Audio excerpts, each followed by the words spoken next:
اعوذ باللہ السمیع العلی العظیم من الشیطان اللعین الرجیم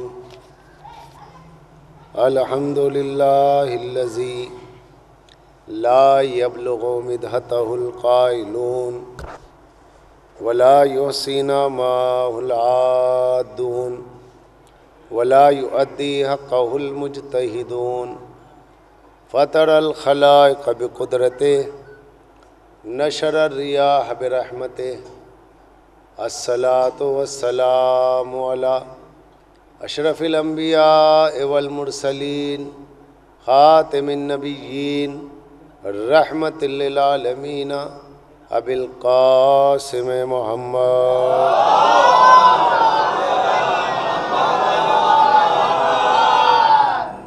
والصلاة والسلام علی اہل بیتہ الطیبین الطاہرین المعصومین المظلومین المنتجبین الذین اذھب اللہ عنہم الرجس اہل البیت ویطہرہم تطہیرا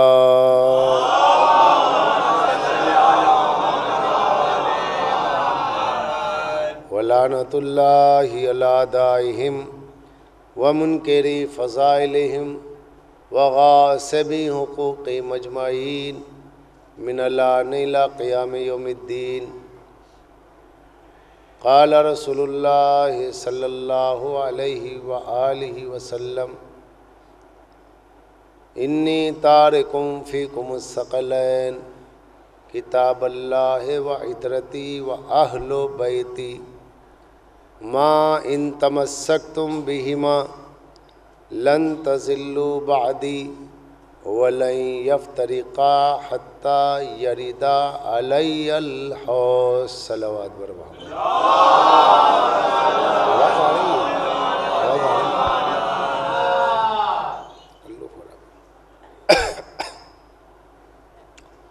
عزیزان گرامی، میں نے جس حدیث مبارکہ کو سرنامہ بیان عنوان مجلس قرار دیا ہے، یہ حدیث متفق بین الفریقین صحیح روایت، صحیح حدیث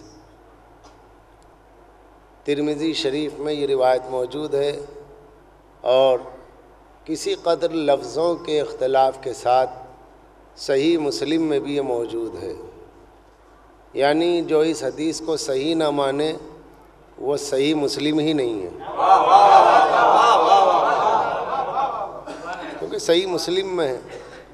جب صحیح مسلم میں تو مسلم وہی ہے جو اسے صحیح مانے گا، جس کے محبت کا عنوان اہل بیت نہ ہو وہ مسلمان نہیں ہے،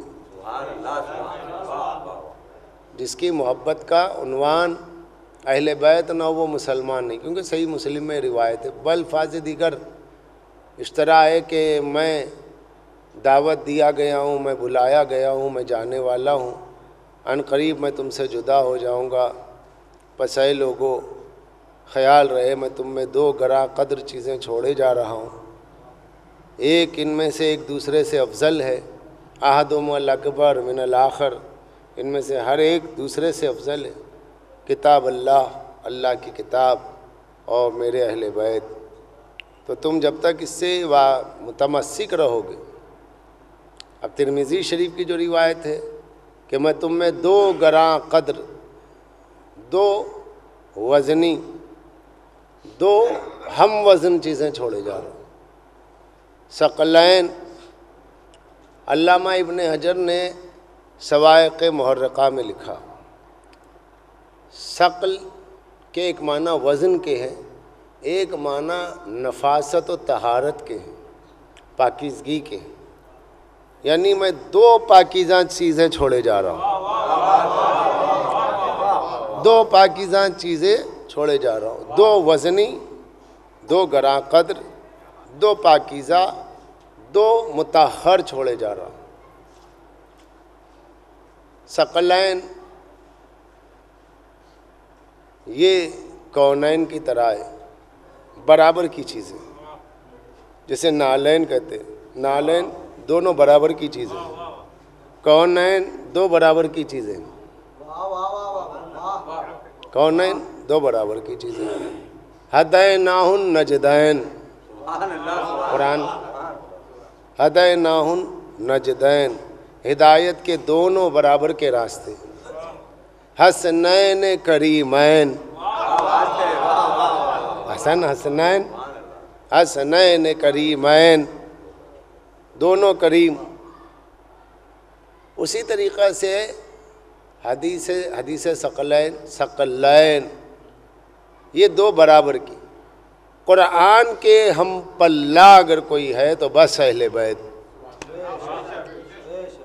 ایک ہے وہ جو قرآن اور اہل بیت کو امت میں چھوڑے جا رہا ہے وہ ہے نبی. جس چیز کو امت میں چھوڑے جا رہے ہیں وہ ہے قرآن اور اہل بیت. اور جس کو پابند قرآن و اہل بیت کیا جا رہا ہے وہ امت. ساری امت کو قرآن اور اہل بیت کا پابند کیا گیا. اہل بیت کو امت کا پابند نہیں کیا گیا. سننے والے اگر آئیں اور سنیں تو میں عرض کروں کیونکہ دیکھنے کے بعد کچھ مضمون اور کھل جائے گا. پوری امت پر سرکار دو عالم نے قرآن اور اہل بیت کو چھوڑا کہ میں تم میں فی کم. کم کی مصداق کون ہے؟ کم کا مخاطب کون ہے؟ یہ کس سے خطاب رسول اللہ فرما رہے ہیں؟ مشرکین سے. یہ کس سے رسول فرما رہے ہیں میں تم میں چھوڑے جا رہا ہوں؟ کافروں سے نہیں. کس سے فرما رہے ہیں؟ اس دور کے مسلمانوں سے. اس دور کے مسلمان کون؟ صحابہ سے. یعنی آخری وقت کی حدیث ہے نا. تو یعنی گویا سرکار دو عالم 1.25 لاکھ صحابہ سے فرما رہے ہیں کہ اے میرے اصحاب میں تم میں قرآن اور اہل بیت چھوڑے جا رہا ہوں. تو صحابہ ہیں سب پابند قرآن و اہل بیت. تو جو جس کا پابند ہوگا وہ اس کا مطیع ہوگا. جو جس کی اطاعت کرے گا وہ اس کا مطاع ہوگا. جو جس کا مطیع ہوگا وہ اس کا مقتدی ہوگا. اور جو جس کا مقتدی ہوگا وہ اس کا مقتدا ہوگا. جو جس کی اطاعت کرے گا وہ اس کا ماموم بنے گا. اور جو جس کی اطاعت کرے گا وہ اس کا امام ہوگا. تو قرآن اور اہل بیت امت کے امام ہیں. اس امت میں ہم بھی ہیں. اس امت میں تابعین بھی ہیں. اس امت میں تبع تابعین میں ہیں. اس امت میں صحابہ بھی ہیں. تو ساری امت کو اللہ کے نبی نے قرآن اور اہل بیت کا پابند کیا ہے. تو پورے قرآن اور اہل بیت کی پابندی سے خارج کوئی فرد نہیں بچا. ہر حال میں قرآن امام، اہل بیت امام، سب ان کے پیچھے چلیں گے. کبھی قرآن اور اہل بیت کسی کے پیچھے نہیں چلیں گے. قرآن اور اہل بیت. اس سے تو کئی مسئلے حل ہو رہے ہیں. یہ افضل امت ہے. امت ہم اور آپ. اہل بیت افضل امت. کیونکہ اہل بیت میں کس کو؟ اہل بیت اور قرآن کو چھوڑے جا رہے ہیں. تو یہ اہل بیت اور قرآن کیا ہے؟ مقتدا. اہل بیت اور قرآن کیا ہے؟ مقتدا. اہل بیت اور قرآن کیا ہے؟ افضل امت. کیا قرآن کے برابر کوئی امتی ہے؟ کوئی دعویٰ کر کے دکھائے میں قرآن سے افضل ہوں؟ نہیں. کوئی دعویٰ کر کے دکھائے میں قرآن کے برابر ہوں؟ کوئی کہے گا؟ نہیں. اگر دعویٰ کرے کہ صاحب داخل اسلام ہے، قرآن کے برابر کون ہو جائے گا؟ سرکار کہہ رہے ہیں قرآن اور میرے اہل بیت ساتھ ساتھ. ثقلین برابر کے ہیں دونوں، ہم وزن ہیں دونوں. یعنی جو کچھ کے قرآن میں وہ سب اہل بیت میں ہیں. جو کچھ کے قرآن میں ہیں وہ سب اہل بیت میں. مقتدا مقتدی کے برابر نہیں ہوتا. عزیزان گرامی، مقتدا مقتدی کے برابر نہیں ہوتا. میں سوچنے لگا جب اہل بیت مقتدا ہے یہ امتی کے برابر نہیں ہو سکتے تو جو نبی اہل بیت ہے وہ امتی کے برابر کیسے ہے؟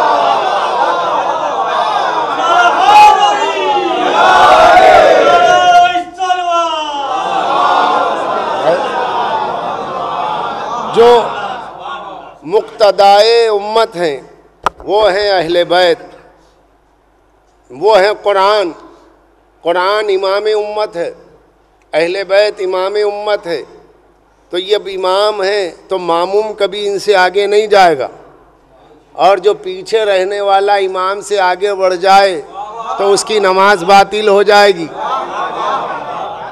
اس سے معلوم یہ ہوا اہل بیت کا کوئی امام نہیں ہو سکتا, اہل بیت سب کے امام. اب اگر کوئی اہل بیت سے آگے بڑھ جائے گا, ان کا امام بنے گا, تو نماز اس کی باطل ہو جائے گی جو امام سے آگے بڑھ جائے. میں ان جملوں میں کئی مسئلوں کے جوابات ہیں بھائی, اسی میں کئی سوالات کے جوابات آپ کو مل جائیں گے.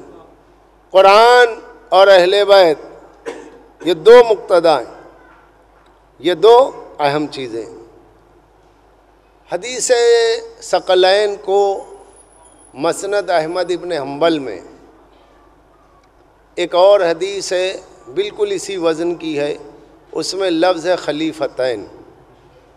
انی تارکم فیکم خلیفتین, میں تم میں دو خلیفہ چھوڑے جا رہا ہوں, کتاب اللہ و عطرتی اہل بیت. میں تم میں اپنے اہل بیت, عطرت اور قرآن چھوڑے جا رہا ہوں. یہ میرے دونوں خلیفہ ہیں. کسے خلیفہ کا؟ قرآن ہے. کس نے لکھا؟ حضرت علامہ احمد ابن حنبل نے اپنی مسند میں لکھا ہے, اور میرے ساتھ نہیں, میرے گھر پر ہے. لیکن اب تو اتنی آسانیاں ہیں کہ بس یوں آپ ڈیجیٹل لائبریری کھولیے, ابھی مل جائے گا, تو اس میں آپ کو یہ روایت مل جائے گی. علامہ صاحب تفسیر مظہری ثناء اللہ پانی پتی, جن کی تفسیر مظہری, اور علامہ ثناء اللہ پانی پتی کو تمام علماء اہل سنت نے صفت کے اعتبار سے مہدی امت کا خطاب دیا. مہدی امت. انہوں نے اپنی تفسیر, جو مجھے یاد آ رہا ہے عرض کر رہا ہوں, تفسیر مظہری سورہ آل عمران, آل عمران کی 105ویں آیت کی تفسیر میں لکھا ہے, وَمَن يَعْتَصِم بِاللَّهِ فَقَدْ هُدِیَ إِلَىٰ صِرَاطٍ مُسْتَقِیمٍ. اس آیت کی تفسیر میں لکھا ہے کہ اللہ کے نبی نے اپنی امت میں دو خلیفہ چھوڑے, دو جانشین چھوڑے. اردو ترجمے میں کیا؟ جانشین, دو جانشین, ایک قرآن اور ایک نبی کے اہل بیت. تو جب حدیث ثقلین, جس کا دوسرا نام حدیث خلیفتین ہے, کہ علامہ ثناء اللہ پانی پتی نے لکھا کہ یہ حدیث ثقلین دراصل حدیث خلیفتین ہے, کہ رسول اللہ نے اہل بیت کی صورت میں اپنے خلیفہ بنا دیے ہیں. تو جب رسول اللہ نے خلیفہ اہل بیت کی صورت میں بنا دیے ہیں, تو رسول کے بنائے ہوئے کو چھوڑنا کفر ہے, اور اپنے بنائے ہوئے کو منوانا کفر ہے. اپنے بنائے کو نہ مانیے, رسول کے بنائے کو مانیے. ہمارا طریقہ یہی ہے, جو نبی نے بنایا اس کی طرف بلاتے, جو اپنا بنایا ہوا ہے ہم مانتے ہی نہیں, کیونکہ ہم نے بنایا ہی نہیں. کعبہ ہم نے نہیں بنایا, نبی ہم نے نہیں بنایا, قبلہ ہم نے نہیں بنایا, فقہ کا مسئلہ ہم نے نہیں بنایا, کچھ ہم نے بنایا ہی نہیں. بھائی فروع ہیں, نمازیں ہم نے نہیں بنائی, روزہ ہم نے نہیں بنایا, روزے 29 ہوں کہ 30 ہوں, کعبے کے طواف 7 ہوں یا جتنے بھی ہوں, جتنی چیزیں ہیں ہم نے بنایا کچھ نہیں. سب کچھ بنایا ملا ہے, دین بنایا ملا ہے, نبی بنایا ہوا ملا ہے, سب کچھ اللہ کی طرف سے بنایا ملا ہے. تو جو نبی کی خلافت کی بات آئے گی تو وہ کون بنائے گا؟ بھائی دین ہمارا نہیں ہے, دین ہم نے نہیں بنایا, نبی ہم نے نہیں بنایا. تو جب نبوت کی جانشینی ہے, رسالت کی جانشینی ہے, کون بنائے گا؟ تفسیر مظہری میں ملا کہ حدیث ثقلین کے دوسرے معنی ہے خلیفتین, یعنی رسول اللہ کی جانشینی. جب رسول اللہ اپنے جانشین خود طے کر چکے تو ہمیں کسی میں دخل دینے کا اختیار نہیں ہے. صلوات پڑھ دے محمد.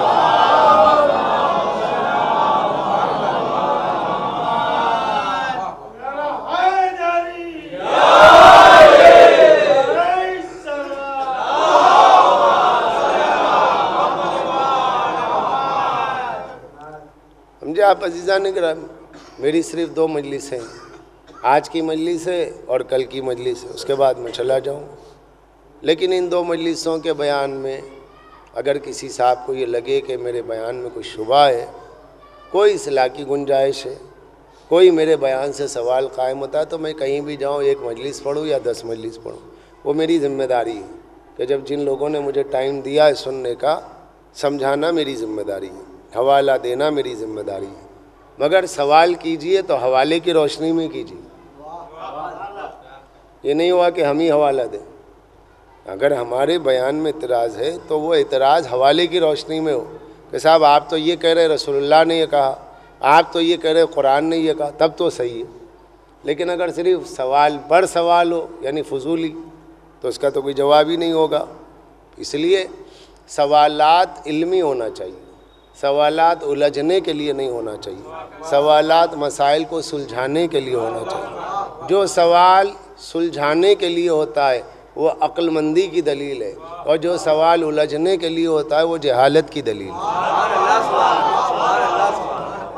صحابہ رسول اللہ سے، صحابہ کرام رسول اللہ سے سوالات کرتے تھے سلجھانے کے لیے، اور مشرکین کافرین رسول اللہ سے سوالات کرتے تھے فتنہ پیدا کرنے کے لیے.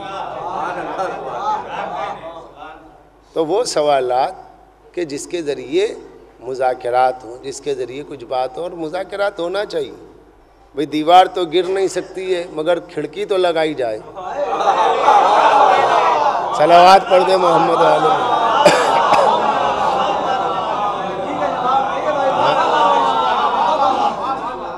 تو یہ حدیث انی تارکم فیکم الثقلین کہ میں تم میں 2 گراں قدر چیزیں چھوڑے جا رہا ہوں، 2 گراں قدر چیزیں. اب یہیں سے اختلاف شروع ہوگا. انی تارکم فیکم کتاب اللہ و عترتی و اہل بیت. ارے بھائی اہل بیت کہہ رہے ہیں تو اہل بیت میں کون ہے؟ تو کا سب سے بڑا مشکل مسئلہ جو ہے وہ لفظ اہل بیت ہی میں نزاع ہے. اہل بیت میں ہے کون؟ اہل بیت میں ازواج ہیں یا اولاد ہیں. اب جب یہ مسئلہ آ جاتا ہے تو اس میں گفتگو کے وسیع راستے پیدا ہو گئے. کہا کہ اولاد تو ہے ہی ہے، ازواج بھی ہے، یا یہ کہا کہ ازواج ہے ہی ہیں اولاد بھی ہے. اب اس کا کیا حل ہوگا؟ بحث سے چلی آ رہی. لیکن ترمذی شریف کی جو روایت ہے اس میں خود اس کا جواب ہے، اس میں خود اس کا حل موجود ہے. کیا ہے؟ انی تارکوں فیکم الثقلین کتاب اللہ و عترتی، عترت و عترتی اہل بیتی، میری عترت میرے اہل بیت. لفظ عترت کی تفسیر خود اہل بیت ہے اور اہل بیتی کی تفسیر خود عترت ہے. عترت کہتے ہیں نسل کو، میری اولاد یہ تو ہے ہی ہے. مگر اب یہاں اہل بیتی کہہ کے سرکار نے بیان کر دیا کہ یہ میرے اہل بیت ہیں، تو اب اس سے باہر نہیں جا سکتے، اس سے باہر نہیں جا سکتے. قرآن اور اہل بیت دونوں چیزیں، یہ دونوں مقتدا، یہ دونوں رہبر. قرآن کی جو صفت ہے ہم وزن ہیں، تو اس کا مطلب ہوا جب رسول اللہ دونوں کو ہم وزن قرار دے رہے ہیں تو دونوں میں صفات مشترک ہونا ضروری ہے. قرآن اور اہل بیت جب دونوں چیزیں چھوڑے جا رہے ہیں اور دونوں ہدایت کے لیے چھوڑے جا رہے ہیں، اور یہ کہہ رہے ہیں کہ جب تک ان دونوں سے، ایک کا نہیں کہہ رہے ہیں جب تک ان دونوں سے، رسول اللہ ضمانت دے رہے ہیں لا تزلوا نہیں ہے، لم نہیں ہے، لن، لام نون لن عربی کا وہ آخری لفظ ہے کہ جس کے لیے بات تاکید کے لیے اور کسی لفظ کی ضرورت ہے ہی نہیں اور لفظ ہے بھی نہیں. لن ہرگز ہرگز، جیسے انگریزی میں نو ہے، ناٹ ہے، 3rd پہ نیور، نیور کے اوپر کچھ ہے. بھائی ہمارے جو بھائی دوست بچے پڑھ رہے ہیں کالج میں اسکول میں وہ جانتے ہیں انگلش میڈیم والے، نیور کے اوپر کچھ نہیں ہے. جس کے لیے نیور بھی سمجھ میں نہیں آیا کہ اسے وہ سمجھ ہی نہیں سکتا، بولو ہی مت. اب لفظ ہی نہیں ہے تو کیا کرے. سرکار دو عالم نے آخری وہ لفظ استعمال کیا. ارے بھائی قرآن کی تعلیم پہ کیا ہوگا؟ نجات ملے گی. اہل بیت کی پیروی میں کیا ہوگا؟ نجات ملے گی. کا کون سا لفظ استعمال کیا؟ لا تزلوا، ہلکی بات. لم تزلوا، اللہ کے برابر ہے. نہیں، فرمایا لن تضلوا، ہرگز ہرگز گمراہ نہیں ہو سکتے۔ یعنی قرآن اور اہل بیت اگر ان دونوں کی ساتھ پیروی کی جائے گی تو ہرگز گمراہ نہیں ہو سکتے۔ سرکار دو عالم نے، سیاح لامکان نے، نبیوں کے سردار نے، رسولوں کے رسول نے، جس کی ذمہ داری اپنی ذات پر لیے، ضمانت میں دے رہا ہوں، ضمانت وہ دے رہا ہے جو ہادی ہے، ضمانت وہ دے رہا ہے جو طٰہٰ ہے، ضمانت وہ دے رہا ہے جو مزمل ہے، ضمانت وہ دے رہا ہے جو مدثر ہے۔ جو چادر اوڑھ لے تو اللہ مدثر کہہ رہا ہے، جو کملی اوڑھ لے تو اللہ مزمل کہہ رہا ہے۔ وہ رسول جسے اللہ نے رؤوف کہا، وہ رسول جسے اللہ نے رحیم کہا، وہ رسول جسے اللہ نے بشیرا نذیرا کہا، وہ رسول جسے اللہ نے سراجا منیرا کہا، وہ رسول جسے اللہ نے رحمت للعالمین کہا، وہ رسول جسے اللہ نے رؤوف و رحیم کہا، وہ رسول جسے لقد من اللہ علی المؤمنین کہہ کر فرمایا میں نے مومنین پہ احسان کیا کہ ان پر رسول کو بھیجا ہے۔ وہ رسول جو تمام نبیوں کے سردار ہیں، وہ نبی جو نبیوں کے نبی ہیں، وہ رسول جو رسولوں کے رسول ہیں، وہ نبی کے جس کے امتی کو موسیٰ کہتے ہیں، وہ رسول کے جس کے امتی کو عیسیٰ کہتے ہیں۔ سارے انبیاء میرے نبی کے امت خاص ہے، کیونکہ سرکار دو عالم کی نبوت پر ہر نبی کا اعتقاد، جب تک رسول اللہ کی رسالت کا اعتقاد نہ ہو کوئی نبی نہیں ہے۔ تو جب جن کو جو نبی مانے وہ امتی ہوا، وہ امتی بھی ہیں نبی بھی ہیں، مگر وہ انہی پہ موقوف ہے۔ اب سرکار کے بعد صرف امتی ہے، نبی کوئی نہیں۔ اس جملے سے کہیں ایسا نہ ہو قادیانی کو موقع ملے، اس لیے کہہ رہا ہوں رسول اللہ سے پہلے جتنے نبی ہوئے وہ نبی بھی تھے، میرے نبی کے امتی بھی تھے۔ اب سرکار دو عالم کے بعد کوئی نبی نہیں، اما علی نبی نہیں ہو سکتے تو اور کوئی کہاں سے ہو جائے گا؟ صلوات پڑھ دے محمد۔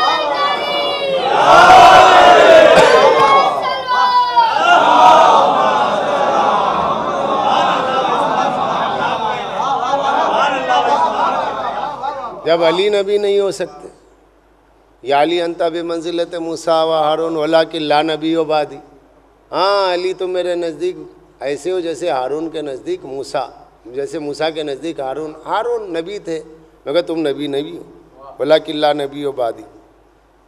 جب علی جو لحموں کا لحمی کی منزل میں، اے علی تیرا خون میرا خون، تیرا گوشت میرا گوشت، علی منی وانا منہ، علی مجھ سے میں علی سے ہوں، جو اس منزل پر ہو اس علی کے لیے کہا جا رہا میرے بعد کوئی نبی نہیں ہے۔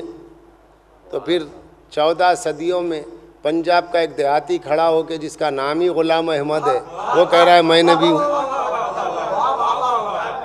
تو حیرت کی بات نہیں ہے کہ یہ عجیب امت ہے۔ اگر علی کو ولی مان لیا ہوتا بعد نبی تو پھر کسی میں ہمت نہیں تھی جو اپنے کو نبی کہہ دیتا۔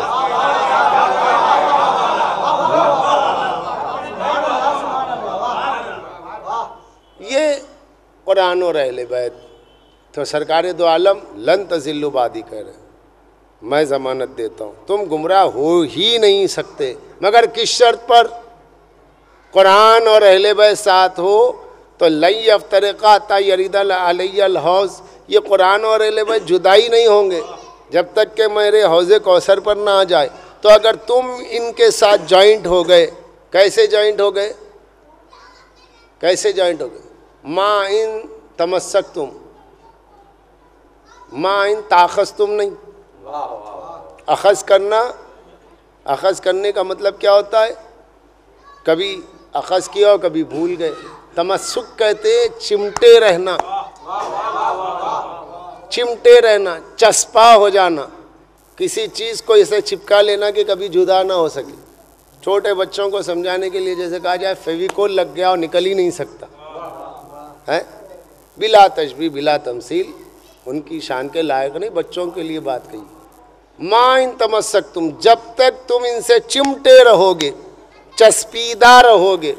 تمسک ایسے رہے گا کہ دنیا کی کوئی طاقت ان سے چھڑانا چاہیے چھوٹ ہی نہ سکے۔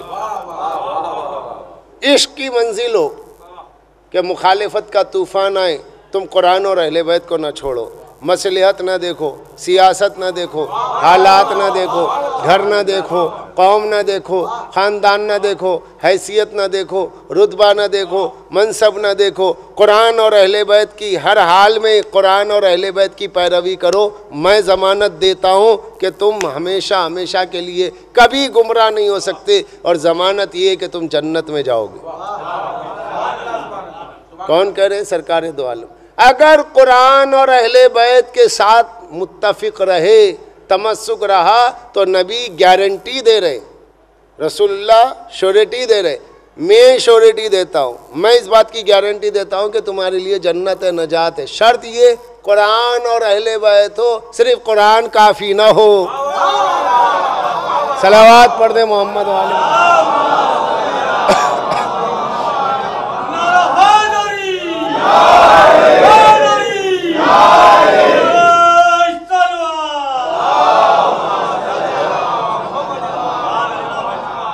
صرف قرآن کافی رہا؟ نہ، قرآن اور اہل بیت۔ کچھ لوگوں نے کہا نہیں یہ روایت ایسے نہیں ہے، قرآن اور سنت ہے، قرآن اور سنت۔ چلیے وہی صحیح، حالانکہ قرآن اور سنت ہے، اس روایت کے جو راویان ہیں وہ علم رجال میں بہت غلط ثابت ہوتے ہیں، لیکن اگر قرآن اور سنت بھی کہا جائے تب بھی ہم اس کے مخالف نہیں ہیں، تب بھی اس حدیث کو ہم قبول کر لیں گے۔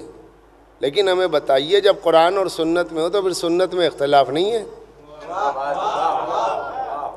سنت وہی ہے جو نبی کہہ دیں، سنت وہی ہے جو نبی کرے، نبی جو بولے وہ ہے حدیث، نبی جو کرے وہ ہے سنت۔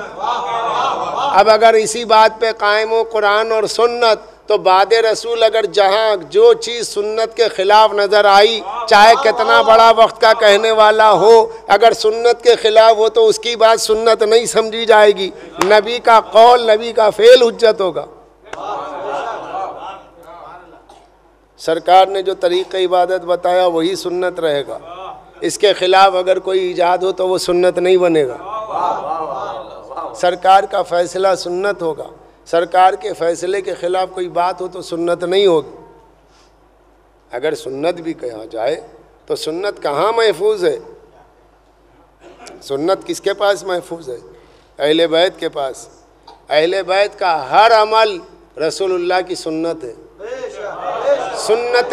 سنت مصطفیٰ کا قلعہ ہے اہل بیت۔ سنت مصطفیٰ محفوظ کہاں ہے؟ اہل بیت کے پاس۔ دیکھیے اگر اس میں اور ایک بات ہے، پہلے سنت کہا گیا، سنت کو اتنا مشہور کیا گیا تھا کہ اہل بیت سے ذہن ہٹ جائے، لیکن یہ کہ اب سنت میں اختلاف ہو گیا، کسی کے پاس کچھ ہے، کسی کے پاس کچھ ہے، کسی کے پاس کچھ ہے، اختلافات ہوا۔ بھائی نبی کی سنت میں اختلاف نہیں ہے، پھر یہ اختلاف کیوں ہوا؟ ان کی وجہ سے ہوا جنہوں نے اہل بیت کو چھوڑ دیا۔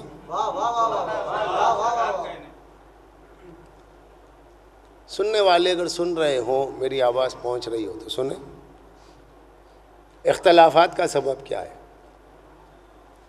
کیونکہ سرکار نے کہا قرآن اور اہل بیت، اگر ان دو کی پیروی کرو گمراہ نہیں ہوں گے۔ آج 73 فرقے ہے تو اس کا مطلب یہ ہوا 73 تو جو ہے ایک راستے پہ نہیں ہے، ایک ہی ایک راستے پہ ہوگا، وہ کون ہے؟ ہم نے کہا قرآن اور اہل بیت، دوسروں نے کہا نہیں ما انا علیہ وصحابی۔ رسول اللہ نے سے پوچھا کہ رسول اللہ جب سب جہنم میں تو پھر کون جائے گا؟ کہا جس پہ میں اور میرے صحابہ ہوں، میں اور میرے اصحاب ہوں۔ یہاں کیا ہے؟ قرآن اور اہل بیت۔ یہ کہا ہے ترمذی میں، یہ کہا ہے مسلم میں، میں اور میرے صحابہ جس طریقے پر ہوں وہ طریقہ صحیح ہے۔ تو اس کا مطلب یہ ہے کہ جو رسول اللہ کا طریقہ ہے وہی اصحاب کا ہونا چاہیے۔ اگر اصحاب کے طریقے میں رسول اللہ کی خلاف ورزی پائی جائے تو نہیں ہو سکتا، یہ ناممکن ہے۔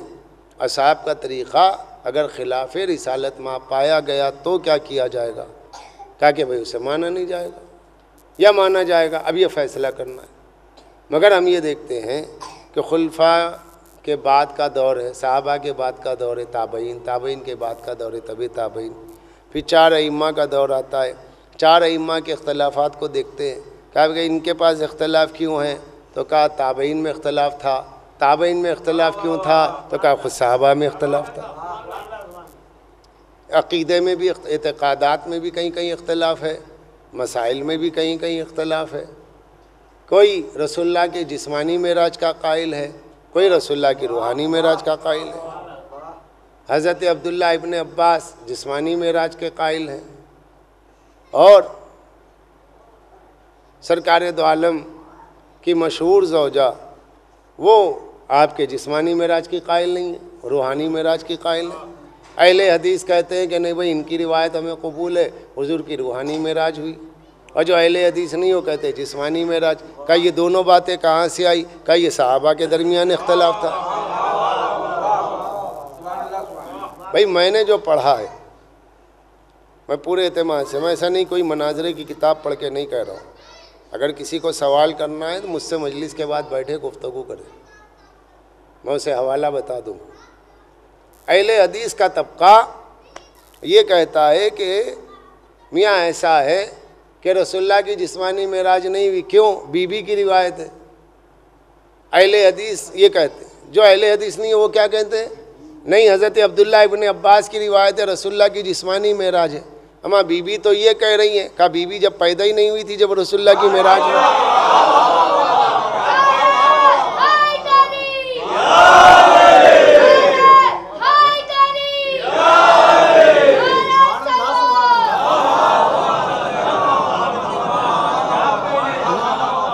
بی بی پیدا ہی نہیں ہوئی تھی۔ جب بی بی پیدا ہی نہ ہوئی تھی تو معراج کی روایت کیوں لی آپ نے؟ معراج کی روایت کیوں لی؟ تو یہ بہرحال آپسی جھگڑا ہے۔ تو ایک طبقہ وہ ہے جو کہتا ہے رسول اللہ کی جسمانی معراج ہوئی، ایک طبقہ وہ ہے جو رسول اللہ کی روحانی معراج ہوئی۔ یہ دونوں اختلافات کہاں سے آئے؟ دور صحابہ سے۔ ایک نے کہا کہ بھائی میت پہ رونے سے صاحب قبر کو عذاب ہوتا ہے۔ یہ کس نے کہا؟ خلیفہ دوئم سے۔ بعد میں لوگوں نے جا کے کہا بی بی وہ تو یہ کہہ رہے ہیں، تو بی بی نے کہا کہ نہیں، انہوں نے پوری بات محفوظ نہیں رکھی ہے۔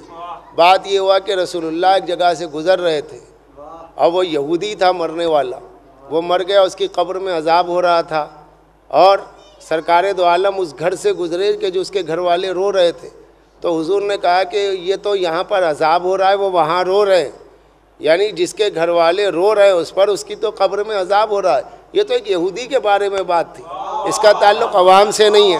تو خلیفہ کی روایت کو بی بی نے جھٹلایا۔ اب دونوں میں صحیح کون؟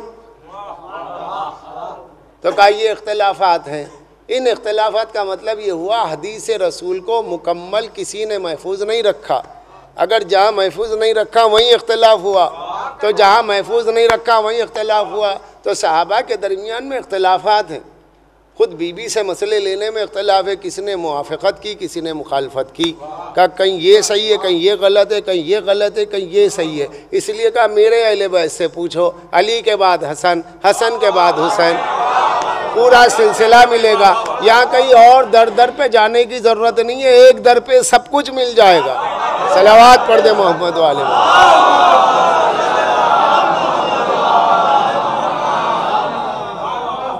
ایک در پہ آؤ سب کچھ مل جائے۔ یہ اختلافات کیوں ہیں؟ اگر کوئی آپ سے کہے کہ بھئی کیا پڑھ کے گئے تو ریکارڈ ہو رہا ہے، مجلس سنا دینا کہ بھئی یہ پڑھ کے گئے، کانٹیکٹ کرنا ہے تو نمبر دے دینا، میں کیا پڑھ رہا ہوں۔ آج عالم اسلام میں جو بھی اسلامی روایات کا اختلاف ہے، اس کے اسباب کیا ہیں؟ اس کے اوپر پوری ایک کتاب ہے، بہت بھاری بھرکم کتاب اور بہت بھاری نام ہے، عالم اسلام، کم از کم ہندوستان کی حد تک معتبر نام جو عالم اسلام میں ہے، شاہ ولی اللہ محدث دہلوی۔ کون ہے؟ شاہ عبدالعزیز دہلوی کے والد، شاہ عبدالعزیز کے والد شاہ ولی اللہ محدث دہلوی۔ ان کی کتاب ہے الانصاف فی بیان سبب الاختلاف۔ ہو سکتا ہے سننے والوں نے نام بھی نہ سنا ہو، لیکن میرے پاس کتاب موجود ہے جس میں انہوں نے اختلافات کے اسباب لکھیں کہ امت میں اختلافات کیوں ہیں، 4 ائمہ میں اختلافات کیوں ہیں. تو اس کا سبب انہوں نے یہ لکھا کہ بھئی بات یہ تھی کہ کچھ لوگ تھے جو سرکار دو عالم کی خدمت میں آتے تھے اور دور شہروں سے آتے تھے، حج کے ایک ہی موقع پہ آتے تھے اور دور شہروں سے آتے تھے، جن کے لیے آنا جانا روز آسان نہیں تھا، 6 مہینے میں 3 مہینے میں. تو کبھی وہ آئے، انہوں نے دیکھا کہ سرکار دو عالم وضو اس طرح سے فرما رہے ہیں، نماز اس طرح سے پڑھ رہے ہیں کہ نماز میں ہاتھ باندھ رہے ہیں. تو وہ جا کر کے انہوں نے اسی بات کی تبلیغ کی، ہم نے حضور کو ایسے نماز پڑھتے دیکھا. پھر اس کے بعد ایک طبقہ آیا، انہوں نے دیکھا کہ حضور جو رفع یدین کر رہے ہیں، کانوں تک ہاتھ اٹھائے تکبیر تحریمہ میں اور رکوع سے پہلے اور سجدے سے پہلے. رفع یدین رفع ہاتھ اٹھانا، یدین دونوں ہاتھوں کو اٹھانا. تو وہ آ کر انہوں نے وہ کہا. کسی نے کہا نہیں، ہم جب پہنچے تھے تو ہم نے دیکھا حضور نماز پڑھتے لیکن رفع یدین نہیں کرتے. دوسروں نے کہا ہم نے دیکھا. تو جس نے پہلا عمل دیکھا اس نے دوسرا عمل نہیں دیکھا، جس نے دوسرا عمل دیکھا اس نے پہلا عمل نہیں دیکھا. یہ کون کہہ رہے ہیں؟ حضرت شاہ ولی اللہ محدث دہلوی. بڑی ادب و احترام سے میں پیش کر رہا ہوں اس بات کو. جو حقائق ہیں، جو حقائق پیش کیے گئے ہیں علماء اسلام نے جو لکھے کہ میاں جو خلفاء اور آپ کے ائمہ اربعہ میں جو اختلاف ہوا ہے، مالکی، شافعی، حنفی، حنبلی، کن فتاوا میں جو اختلاف ہے، اس کا سبب یہ ہے کہ یہ صحابہ کے دور سے، صحابہ کے دور میں کیوں ہے؟ تو اس کی وجہ یہ ہے کہ ہر صحابی نے رسول اللہ کے ہر عمل کو مکمل دیکھا نہیں اور مکمل محفوظ رکھا نہیں. دیکھا جائے تو مجھے آگے پڑھنے کی ضرورت نہیں، جملہ ہی کافی. تمام صحابہ کے پاس اعمال مصطفیٰ محفوظ نہیں تھے. بہت سے صحابہ دیہات سے آتے تھے، بہت سے صحابہ وہ تھے جو شہر میں تجارت میں مشغول ہوتے تھے، تجارت میں مشغول ہے، نماز میں آئے چلے گئے. بہت سے ایسے ہوتے تھے کہ آ نہیں پاتے تھے، اپنے اپنے محلوں میں ادا کر لیتے تھے. تو جس کی وجہ سے حضور کا ہر عمل ان کے پاس محفوظ نہیں تھا، جس کی وجہ سے دیکھنے والوں میں اختلاف ہوا. پس جس نے جو عمل رسول کو کرتے دیکھا وہ بے خبر رہا. ناسخ عمل کون سا ہے، منسوخ عمل کون سا ہے، پہلا عمل کون سا ہے، دوسرا عمل کون سا ہے، اس کے بارے میں بڑی اختلافات ہوئے.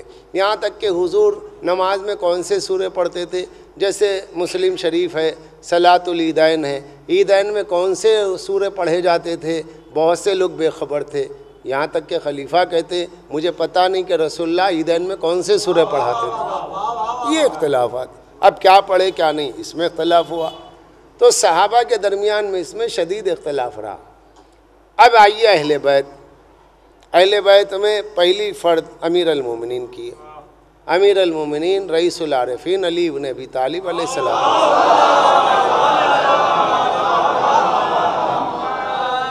آپ فرماتے ہیں کہ میں وہ ہوں کہ جو پیدا ہوا تو میں نے آنکھ کھولی تو مصطفیٰ کا چہرہ دیکھا.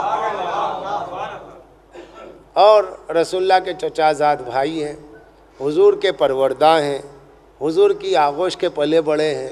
آپ فرماتے میں جانتا ہوں کہ نبی کا عمل گھر میں کیا تھا، خلوت میں کیا تھا، جلوت میں کیا تھا، مکان میں کیا تھا، مسجد میں کیا تھا، رزم میں کیسے تھے، بزم میں کیسے تھے. میں رسول اللہ کے صبح کے عمل سے واقف، میں شام کے عمل سے واقف، میں کھانے پینے کے انداز سے واقف، میں شام و سحر سے واقف، میں رسول اللہ کی سنتوں سے واقف. اے لوگوں مجھ سے پوچھو کیا پوچھنا ہے. اور علامہ ذہبی نے لکھا ہے اس بات کو اپنی کتاب میں، اور کئی علماء نے لکھا ہے سلونی سلونی قبل ان تفقدونی، پوچھو پوچھو قبل اس کے کہ تم مجھے کھو دو. اس لیے کہ میں جانتا ہوں نبی کی سنت کیا ہے، نبی کی سنت کیا ہے. تو علی اس ذات گرامی کا نام ہے جہاں اعمال مصطفیٰ محفوظ ہے. صلوات پڑھ دے محمد. علی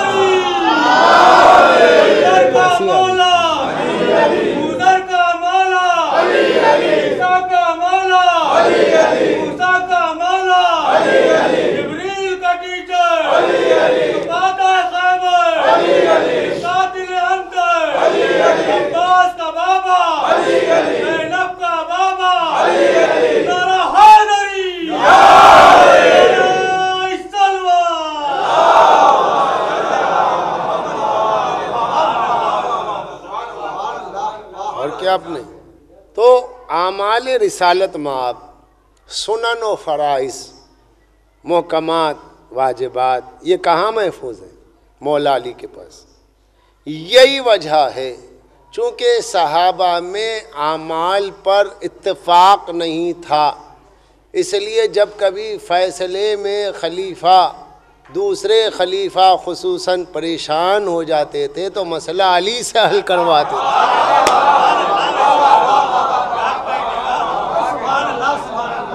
اگر جمیعاً صحابہ کی پیروی میں نجات ہوتی تو صحابہ سے پوچھا جاتا، اہل بیت سے نہ پوچھا جاتا۔ مگر خلیفہ دوئم نے جب مسئلے میں پریشان ہوئے ہیں مولا علی سے پوچھا، مولا علی نے جب جواب دیا تو آپ نے جو کہا، میں نے پڑھا الاستعیاء فی معرفت الاصحاب، علامہ ابن عبد البر کی کتاب، جس میں صاحب لکھا ہے، کہا لولا علی لہلک عمر، علی نہ ہوتے عمر ہلاک ہو جاتا۔ تو جو عمر کو ہلاک ہونے سے بچائے اس کا نام مشکل کشا علی ہے۔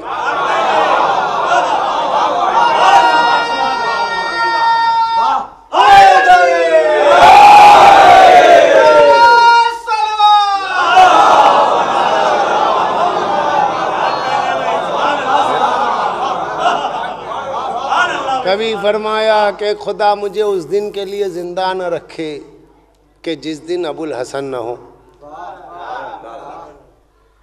جس دن ابو الحسن نہ ہو۔ تو یہ کیا بات ہوئی کہ جب کبھی خلافت مآب کے سامنے کوئی قضیہ درپیش ہوا اور اس کا جواب ان کے پاس نہ تھا تو انہوں نے اہل بیت ہی سے پوچھا۔ پہلے تو یہ ہوتا تھا، جہاں تک شاہ ولی اللہ محدث دہلوی نے لکھا ہے کہ خلیفہ کا عمل یہ ہوتا تھا، جب کوئی مسئلہ سامنے آتا تھا اگر آپ واقف ہو تو بتا دیتے تھے، نہیں تو ایک میٹنگ طلب کی جاتی تھی، اجتماع ہوتا تھا، اب پوچھا جاتا تھا کہ بھئی تم میں کسی کو یہ مسئلہ معلوم ہے کہ نہیں ہے؟ اگر کوئی مسئلہ معلوم ہے تو مجھے جواب دو، اگر مسئلہ معلوم نہیں ہے، جب سب عاجز ہوتے تو کہتا پھر علی کو بلاؤ۔ اور نہ جانے ایسے کتنے مسئلے ہوئے کہ جہاں کسی کے پاس مسئلہ نہ ملا علی کے پاس ہی آنا پڑا، کیونکہ سرکار نے کیا کہا؟ اسی لیے تو سرکار نے کہا نا، قرآن اور اہل بیت۔ چاہتے تو مولا کہہ دیتے بھائی مسئلہ میں کیوں حل کروں، قرآن کافی ہے تم حل کر لو۔ اسی پہ کچھ لوگوں کو یہ کہنے کا موقع مل گیا، دیکھو میاں اگر اختلاف ہوتا تو علی کیوں جاتے؟ تو کوئی علی دسترخوان پہ کھانا کھانے نہیں گئے تھے، اسلام کا مسئلہ حل کرنے گئے تھے۔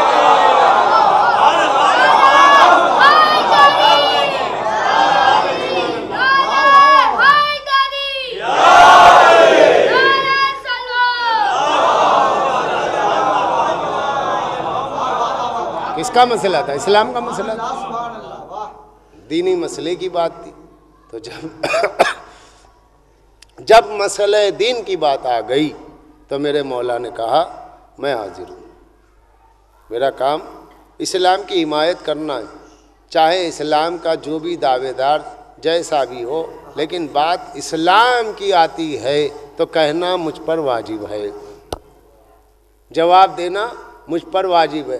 اگر نہیں تو کیا ہوگا؟ فیصلہ غلط ہوگا، کوئی بے گناہ مارا جائے گا، میری موجودگی میں کسی بے گناہ کا خون ہو جائے تو یہ علی کی حمیت اسلامی کے خلاف ہے۔ اس لیے امیر کائنات جواب دیتے تھے۔ لوگوں نے کہا دونوں میں بڑی دوستی ہے، دوستی کی کیا بات ہے؟ ارے نہیں صاحب جب گھر جلانے کی دھمکی دی تھی، ارے نہیں صاحب جب اتنا بڑا اختلاف تھا کہ مسئلہ حل کیوں کیا؟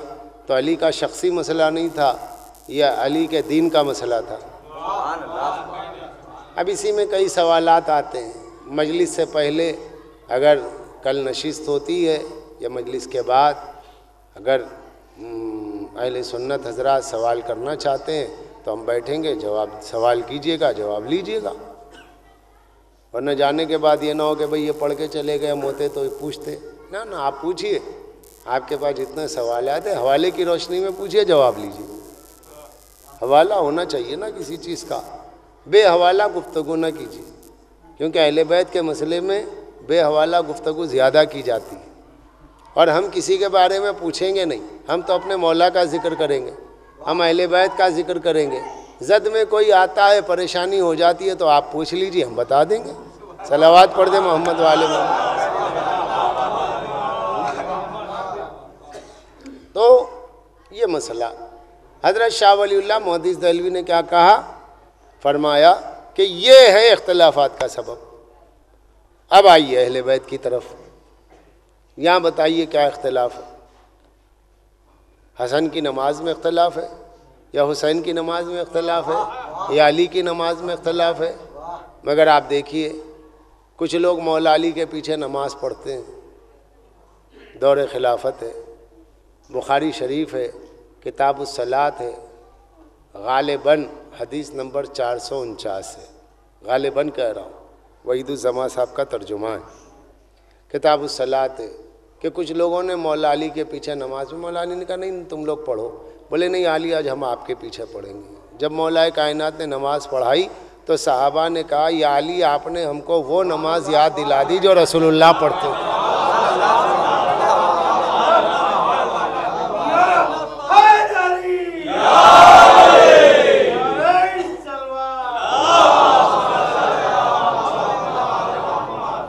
یا علی آپ کے پیچھے ہمیں رسول اللہ کی نماز یاد آ گئی. تو اس کا مطلب یہ ہوا کہ لوگ رسول اللہ کی نماز کو بھی بھلا چکے تھے. صحابہ کا مجمع تھا، جمع غفیر. صحابہ خود کہہ رہے ہیں، صحابہ کو خود نماز رسول علی کے پیچھے پڑھنے سے یاد آئی.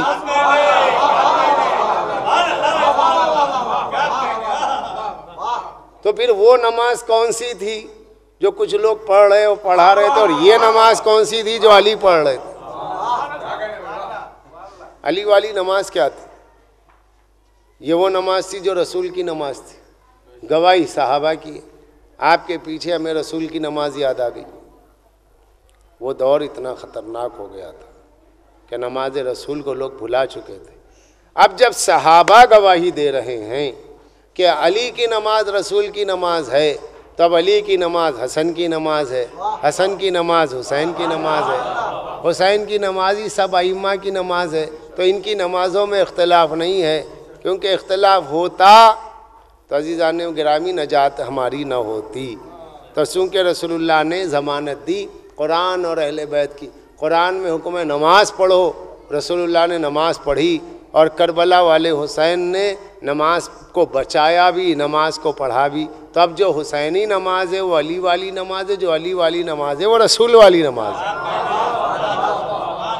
یہ بالکل ایک سلسلہ ہے. یہ وٹنسز قرآن اور اہل بیت. یہاں آپ کو اختلاف نہیں ملے گا صحابہ کے درمیان. یا معراج میں اختلاف ہے؟ نہیں. کس مسئلے میں اختلاف ہے بتائیے؟ اگر کسی مسئلے میں اختلاف ہے تو ائمہ نے بیان فرمایا ہے، کہا کہ دیکھو ہمارے پاس ہمارے قول میں اگر تمہیں اختلاف نظر آئے تو اس کی دو صورتیں. ایک صورت یہ ہے کہ تم نے محفوظ نہیں رکھا، دوسری صورت یہ ہے کہ تمہاری جان خطرے میں تھی، حکومت کے مخبر بیٹھے تھے تو ہم نے ان کا مسئلہ بتایا، تمہیں اصل نہیں بتایا، اور تمہارے لیے ہم نے خاص ساتھیوں سے کہہ دیا کہ جا کے انہیں چپکے سے کہہ دو اپنا مسئلہ یہ ہے. اس کو کہتے ہیں تقیہ. اور تقیہ کے لیے بخاری شریف 28واں پارہ کتاب الاکراہ میں موجود ہے کہ صبح قیامت تک حسن بصری کا قول ہے، حسن بصری کا قول ہے کہ صبح قیامت تک تقیہ جائز ہے. صبح قیامت تک تقیہ جائز. جب بخاری میں لکھا ہے قیامت تک تقیہ جائز ہے، تب کوئی یہ کہے کہ ارے بھائی امام تقیہ کرتے تھے، کیسے پہچانے کون سی بات کب کی صحیح ہے کب کی غلط؟ تو غلط تو کچھ بھی نہیں ہے، غلط تو کچھ بھی نہیں ہے. تقیہ غلط نہیں ہوتا. اگر کوئی حالت تقیہ میں عبادت کرے دشمن کے انداز کے مطابق تو اس پہ بھی اسے ثواب ہے. کیوں؟ کہ اس کی نیت حق کی ہے، نیت حق کی ہے. مگر درمیان میں دشمن آ گیا تو اللہ نیت پر ثواب دے گا، چاہے عمل دشمن کے موافق کیوں نہ ہو. سبب دشمن. تو تقیہ کے لیے امام نے فرمایا کہ ہم نے تمہاری جان بچانے کے لیے یہ جملہ کہا تھا، یعنی یہ مسئلہ بتایا تھا. اگر ایسے حالات پیدا ہو جائے تو تم دشمنوں کی طرح عمل کرو، لیکن نیت اپنی رکھو، تمہیں ثواب ملے گا۔ اس کے لیے روایات موجود ہے، مجھے کہنے کی ضرورت نہیں، آپ سنتے رہتے ہیں۔ حضرت عمار ابن یاسر کا عمل وغیرہ تقیہ والا تو بخاری شریف میں خود یہ موجود ہے۔ تو اس کی وجہ امام نے بتا دی۔ تو ائمہ کی روایت میں اگر اقوال میں اختلاف ملے تو اس کا سبب ہے تقیہ۔ تقیہ پہ بھی کوئی عمل کرے جائز ہے، مشہور روایت علی ابن یقطین وغیرہ کے واقعات۔ مگر باہر جو اختلاف ہے اس کا سبب کیا ہے؟ ناواقفیت۔ رسول کے فعل سے، سرکار دو عالم کے فعل سے ناواقفیت کی وجہ سے اختلاف ہوا، یا واقفیت ناواقفیت کی وجہ سے نہیں ہوا، کیونکہ رسول اللہ ضمانت دے رہے میرے اہل بیت، جب میرے اہل بیت اور قرآن کے ساتھ ملا کر کے تم اطاعت کرو گے تم کبھی ناکام ہو ہی نہیں سکتے۔ اس کی سب سے بڑی دلیل کیا ہے؟ صحابہ میں جو خلیفہ ہوئے انہوں نے علی کا سہارا لیا اور اپنے مسئلے حل کروائے۔ تو ایک ہے قرآن، دوسرا ہے اہل بیت۔ قرآن دعویٰ ہے، اہل بیت دلیل ہے۔ قرآن دعویٰ ہے، اہل بیت دلیل ہے۔ قرآن نظریہ ہے، اہل بیت عمل۔ قرآن آئیڈیولوجی ہے، اہل بیت آئیڈیل۔ اب ایک جملہ کہوں، قرآن معجزہ ہے، اہل بیت معجز نما ہے۔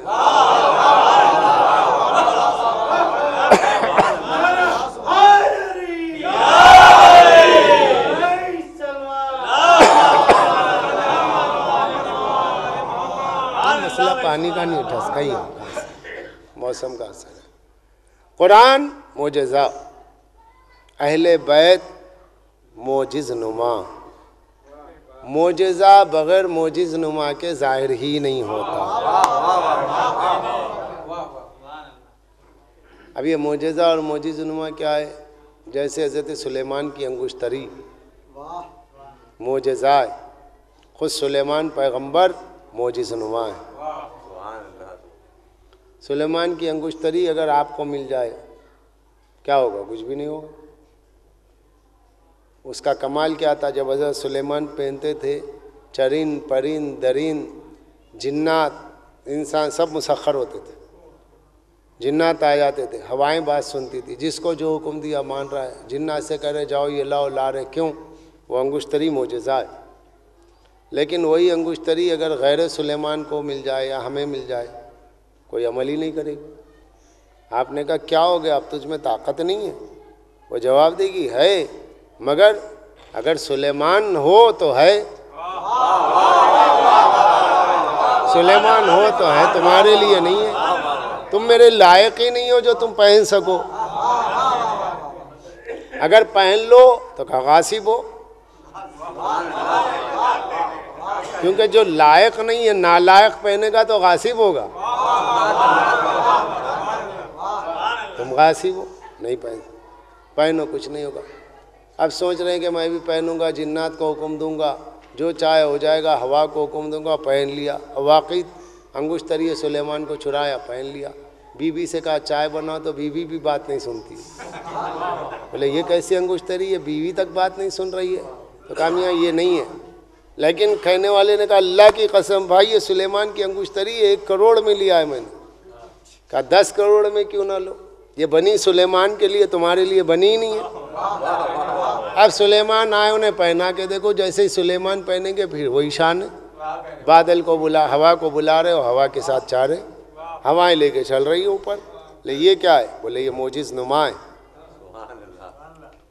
عصائے موسیٰ معجزہ ہے، موسیٰ معجز نما ہے۔ عصائے موسیٰ کا کمال کیا ہے؟ کہ صاحب قرآن مجید میں پڑھیے، یہ کیا کرتے؟ وَحُشُّ عَلَىٰ غَنَمِ، میں اس کے ذریعے بکریوں کو ہکالتا ہوں۔ عصائے موسیٰ کیوں بنا؟ کہا بکر کو مارنے کے لیے، بکریوں کو ہکالنا، ہکانا، لے کے چلنا۔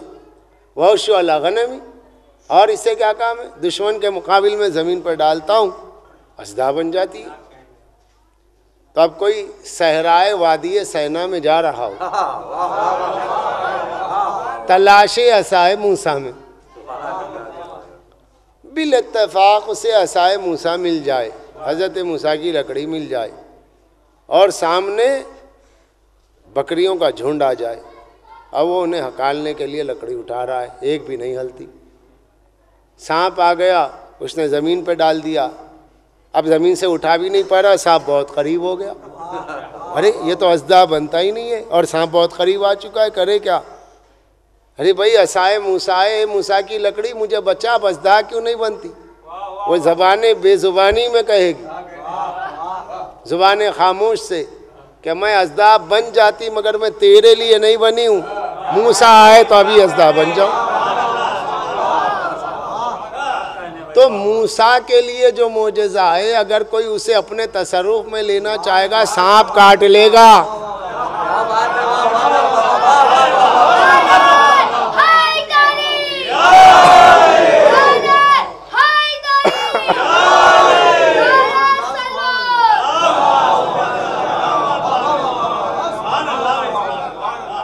تو موسیٰ کیا ہے؟ معجز نما۔ اگر بنی اسرائیل کا کوئی شخص عصائے موسیٰ کو لے کے زمین پر ڈالے، وہ اژدہا نہیں بنے گا، امتی سے نہیں ہوگا، وہ امتی کے لیے ہے ہی نہیں، امتی معجز نما نہیں ہے، موسیٰ ہیں۔ عصائے موسیٰ کیا؟ میں دستے معصوم کے لیے بنا ہوں، دستے غیر کے لیے نہیں۔ پہلے تو نے مجھے چھوا کیوں؟ میں معصوم کی امانت ہوں، معصوم کی امانت پہ تو نے ہاتھ ڈالا ہے، معصوم کی امانت پہ تو نے تصرف کیا ہے، اب تجھے سانپ کاٹے تو میں کیوں بیچ میں آؤں؟ تو یہ ہے معجزہ، اور یہ ہے معجز نما۔ سرکار فرما رہے میں تم میں دو چیزیں چھوڑے جا رہا ہوں، قرآن اور اہل بیت، یہ ثقلین ہیں، یہ خلیفتین ہیں، یہ دو میرے خلیفہ ہیں، قرآن اور اہل بیت۔ خلیفہ یعنی چھوڑے جانا، مستخلف ہے رسول اللہ۔ اب قرآن ہے معجزہ، اہل بیت کیا ہے؟ معجز نما۔ قرآن کی آیتیں ہیں، اس میں ناسخ کون سی ہے، منسوخ کون سی ہے، صبح کب نازل ہوئی، شام کب، لیلی، نہاری، مکی، مدنی، یہ سب کون جانتا ہے؟ وہ جس کے سینے میں قرآن نازل ہوا وہ، یا جو محمد کی گود میں پلا وہ، جس کا بچپن نبوت کے ساتھ رہا ہو، جو بچپن سے نبوت کے ساتھ، عالم شیرخوارگی سے رسول اللہ کا دامن عاطفت جس کے دست مقدس میں رہا ہو، جو ہر لمحہ جمال مصطفیٰ میں جس کی آنکھیں سیر چشمی کر رہی ہوں، وہ ذات مقدس کہ جسے نبی نے اپنا لعاب دہن دے کر کے ان کی آنکھوں میں اور روشنی کا ثبوت دیا ہو، اپنا لعاب دہن سرکار نے آنکھ میں لگایا، آشوب چشم دور ہوا۔ خیبر میں ہے کہ نہیں یہ واقعہ، مشہور واقعہ ہے۔ تو جس کی آغوش میں، مصطفیٰ کی آغوش میں کون پلے؟ علی پلے۔ تو مولا کائنات کہتے ہیں مجھ سے پوچھو قرآن کے بارے میں جانتا ہوں۔ تو پہلے ہی رسول اللہ کہے گئے، علامہ نسائی نے صحیح نسائی میں لکھا کہ القرآن و مع علی والی مع القرآن، قرآن علی کے ساتھ، علی قرآن کے ساتھ۔ جب قرآن علی کے ساتھ، علی قرآن کے ساتھ، تو مطلب کیا ہوا؟ قرآن لفظ ہے، علی معنی ہے، قرآن لفظ ہے، علی معنی ہے۔ اور کل کے مجلس کا ایک جملہ، قرآن تنزیل ہے، علی تعویل ہے،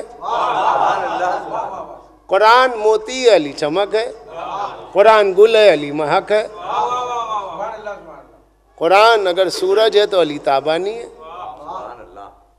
قرآن لازم ہے، علی ملزوم ہے، دونوں میں تلازم ہے۔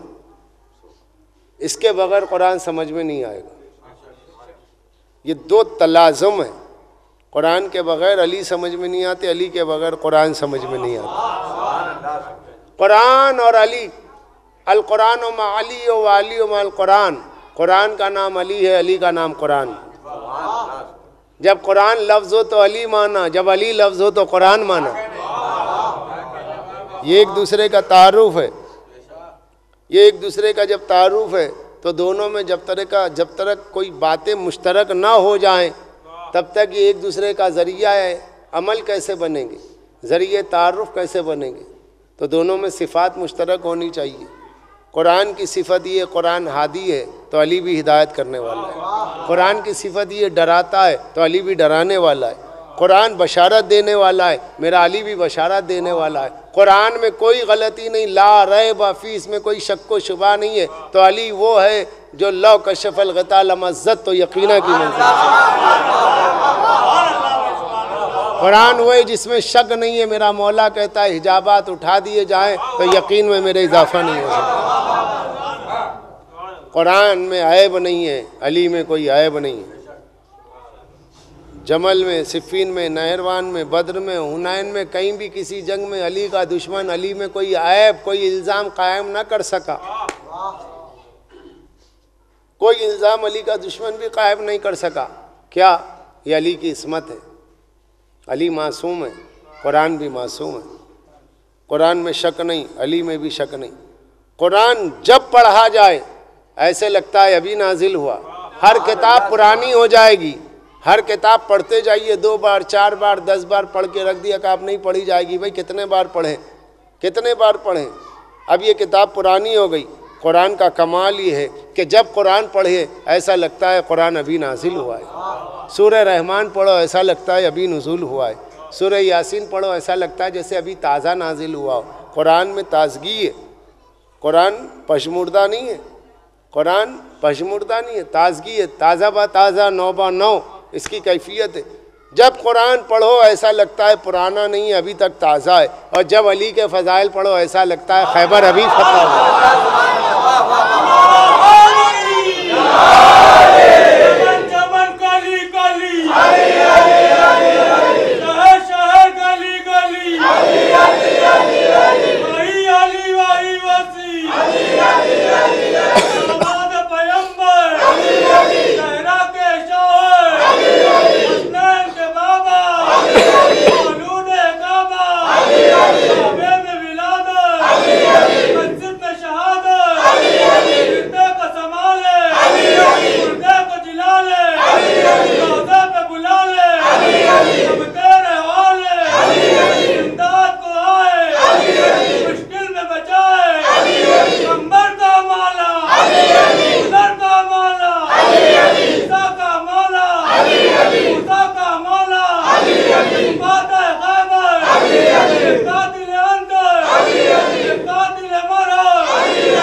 قرآن اور علی ایک دوسرے کا تعارف ہے. قرآن کے ذریعے علی کو سمجھو, علی کے ذریعے قرآن کو سمجھو. قرآن اور اہل بیت, میں نے حدیث ثقلین پڑھی, اسی کا تعارف ہے. انی تارکم فیکم الثقلین کا دوسرا ترجمہ ہے القرآن مع علی و علی مع القرآن. قرآن علی کے ساتھ ہے, علی قرآن کے ساتھ ہے. وہ لفظ ہے تو یہ معنی ہے, ایک دوسرے کا تلازم ہے. قرآن کی خصوصیت ہادی ہونا ہے, قرآن کی خصوصیت لا ریب فیہ ہے, قرآن کی خصوصیت عصمت ہے, قرآن کی خصوصیت بے عیب ہونا ہے. علی قرآن کی خصوصیت ڈرانا ہے. علی ہادی بھی ہے, علی منذر بھی ہے, علی بشیر بھی ہے, علی مبشر بھی ہے. کیوں نہ ہو پدر شبیر و شبر. یہ ہادی بھی, یہ منذر بھی, یہ ڈرانے والا بھی, ہدایت کرنے والا بھی. اور قرآن جب پڑھیے بالکل تازہ ہے, اور خیبر جب پڑھیے ایسا لگتا ہے کہ ابھی مرحب مرا ہے. خندق جب پڑھی, علی کے فضائل پرانے نہیں ہوتے. اگر علی کے فضائل پرانے ہو جاتے تو علی کے فضائل سننے میں مزہ کیوں آتا, تھکن کیوں چلی جاتی؟ تھکن نہیں جاتی نا. مگر فضائل جب پڑھی ایسا لگتا ہے کہ جیسے ابھی کی بات. یہ صرف اس لیے کہ یہ علی سے عشق ہے. طینت میں علی کا عشق ہوتا ہے, فطرت میں علی کا عشق ہوتا ہے, مزاج جب علی والا ہوتا ہے, مزاج جب فضائل پسند ہوتا ہے تو ماں کی طہارت کا اعلان ہوتا ہے، ماں کی طہارت کا اعلان یوں ہوتا ہے، ادھر سے علی کے فضائل بیان ہوتے ہیں، ادھر سے چہرے شاداب نظر آتے ہیں۔ اس لیے مولا نے کہا ہمارے یہاں کتابوں میں من وجدہ بردہ حبنا فی قلبہ فلیکثر الدعاء لأمہ، جو اپنے سینے میں ہمارے محبت کی ٹھنڈک محسوس کرے وہ اپنی ماں کے لیے کثرت سے دعا کرے۔ معانی الاخبار من وجدہ بردہ حبنا فی قلبہ فلیکثر الدعاء لأمہ، وہ اپنے سینے میں جب ہماری محبت کی ٹھنڈک محسوس کرے تو اپنی ماں کے لیے کثرت سے دعا کرے، کہ یہ ماں کی پاکیزگی یہ کردار کا اثر ہوتا ہے جب علی کا فضائل سننے میں لطف آتا ہے۔ اس لیے علی کے فضائل جب بیان کیے جائیں تو ماتھے پہ شکن نہ ہو، ماتھے کا شکن ماں کے اظہار بند تک پہنچا دیتا ہے۔ صلوات پڑھ دے محمد والے محمد۔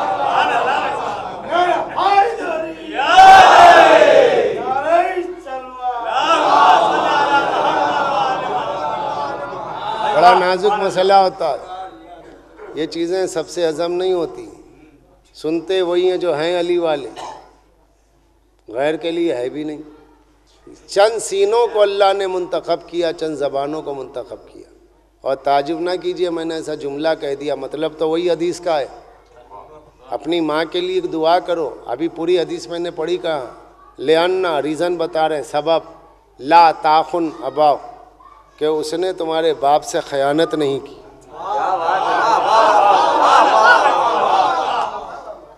اپنی ماں کے لیے جب ہماری محبت کی ٹھنڈک، ابھی مجھ سے تعارف ہو، آپ شاعر ہیں، ایک جملہ کہنے جا رہا ہوں، میرے اپنے مطالعے میں محدود ادبی مطالعہ، میں طبعی شاعری کرتا ہوں، نابالغ شعر کہتا ہوں، طبع موضوع طبیعت آ گئی شعر ہو گئے، اب وہ من دانوں فائلات فائلات۔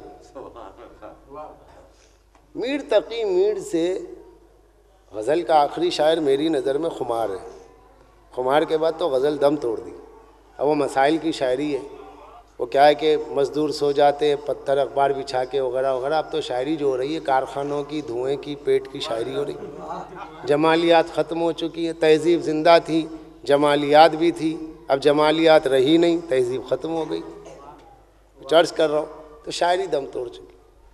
مگر میر تقی میر سے خمار بارہ بنکی، جو ہمارے میں حیدرآباد کا ہوں، حیدرآباد کے کلین مشاعرے کے مقطع ہوتے تھے، ان کے بعد کوئی پڑھتا ہی نہیں تھا، بھائی ہو گیا مشاعرہ، خمار صاحب پڑھ چکے، اب کس کی ہمت ہے پڑھے، غزل کا بہت بڑا شاعر۔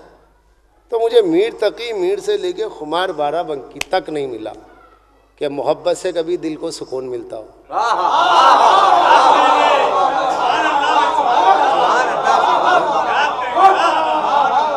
جسے بھی دیکھا، جسے بھی پڑھا، اس نے کہا میاں جسے عشق ہو گیا، محبت ہوئی، کہیں کا نہیں رہا، عشق نے غالب نکما کر دیا، ورنہ ہم بھی آدمی تھے آدمی تھے کام کے، اپنا آدمی ہے نہ کام کے۔ ایسے ہی شیفتہ نے کہا میں طور عشق سے تو واقف نہیں ہوں، لیکن سینے میں جیسے کوئی دل کو ملا کرے، کیا مطلب ہے؟ سکون نہیں ہے، سوز، تپش، اختر شماری، تارے گننا، سر کھجانا، بال بڑھ جانا، ناخن بڑھ جانا، جنون کی کیفیت، کھانا نہیں، پانی نہیں، آنکھوں کے حلقے باہر آ گئے، گال پچک گئے، پتہ نہیں لباس کا ہوش نہیں، کیا ہے یہ؟ بولے بھائی محبت ہے۔ استغفر اللہ، خدا لعنت کرے ایسی محبت کے جو آدمی کو جانور بنا دے۔ وہ اپنی گھر کی بھینس کو لے جا رہا ہے تالاب میں نہلانے کے لیے، لگتا ہے کہ دونوں میں کوئی فرق ہی نہیں ہے، یہ بھی میلا ہے یہ بھی میلا ہے۔ بولے یہ کب سے؟ بولے عشق ہو گیا ہے۔ تو عشق میں وحشت ہے، سوز ہے، تپیش ہے، یا شخص ہے، عشق پیچاں۔ عشق پیچاں ایک بیل ہوتی ہے، لغت میں بتایا گیا ہے، عشق پیچاں ایک بیل ہوتی ہے، جب وہ کسی سے لپٹ جاتی ہے اسے سکھا دیتی ہے، اسی سے عشق نکلا، جب یہ کسی کے دل میں آ جاتا ہے سکھا دیتا ہے۔ بات کہاں سے کہاں جا رہی؟ وہ ایک حدیث کی تشریح کے لیے کہ فرمایا گیا ہماری محبت من وجدہ بردہ حبنا فی قلب، جو ہماری محبت کی ٹھنڈک اپنے دل میں محسوس کرے، پائے تو اپنی ماں کے لیے دعا کرے. میں سوچتا رہا جب میں نے حدیث پڑھا, ذرا غور کر کے پڑھنا پڑتا ہے کہ حدیث تو ہے بھائی, گزرنا نہیں ہے. یہ محبت کہیں تو سکون دیتی ہی نہیں ہے. کہاں دیتی ہے سکون؟ کوئی ملا ہی نہیں جو محبت کرتا اور سکون میں رہا ہو. بچے اسٹڈی کر رہے, محبت ہوئی, گیا امتحان میں فیل ہو گیا. کاروبار میں جانے والا عشق ہو گیا, کاروبار چلا گیا. یعنی سب بربادی ہی بربادی. ایک محبت وہ ہے کہ جس سے دلوں کو سکون ملتا ہے. اہل بیت نے کہا سب کی محبت تکلیف میں مبتلا کرتی ہے, ہماری محبت دلوں کو راحت عطا کرتی ہے.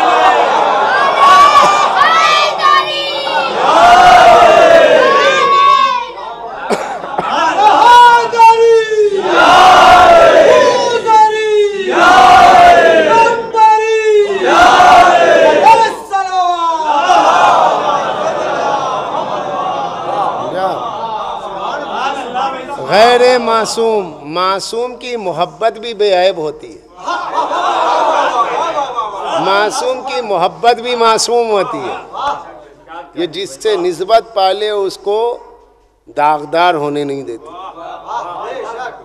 اوروں کی محبت میں انسان ذلیل ہو جاتا ہے, اہل بیت کی محبت میں عزت پاتا ہے. اگر کوئی اپنے محبوب کا 2 سے 4 بار نام لے, دنیا کا پاگل ہو گیا ہے. اماں کا ابا کا نام چھوڑا, معشوقہ کا نام لے رہا ہے. لیکن علی کی محبت وہ ہے, جتنا علی علی کرتا ہے لوگ کہتے ہیں بھیا یہ بہت پیور حلالی ہے.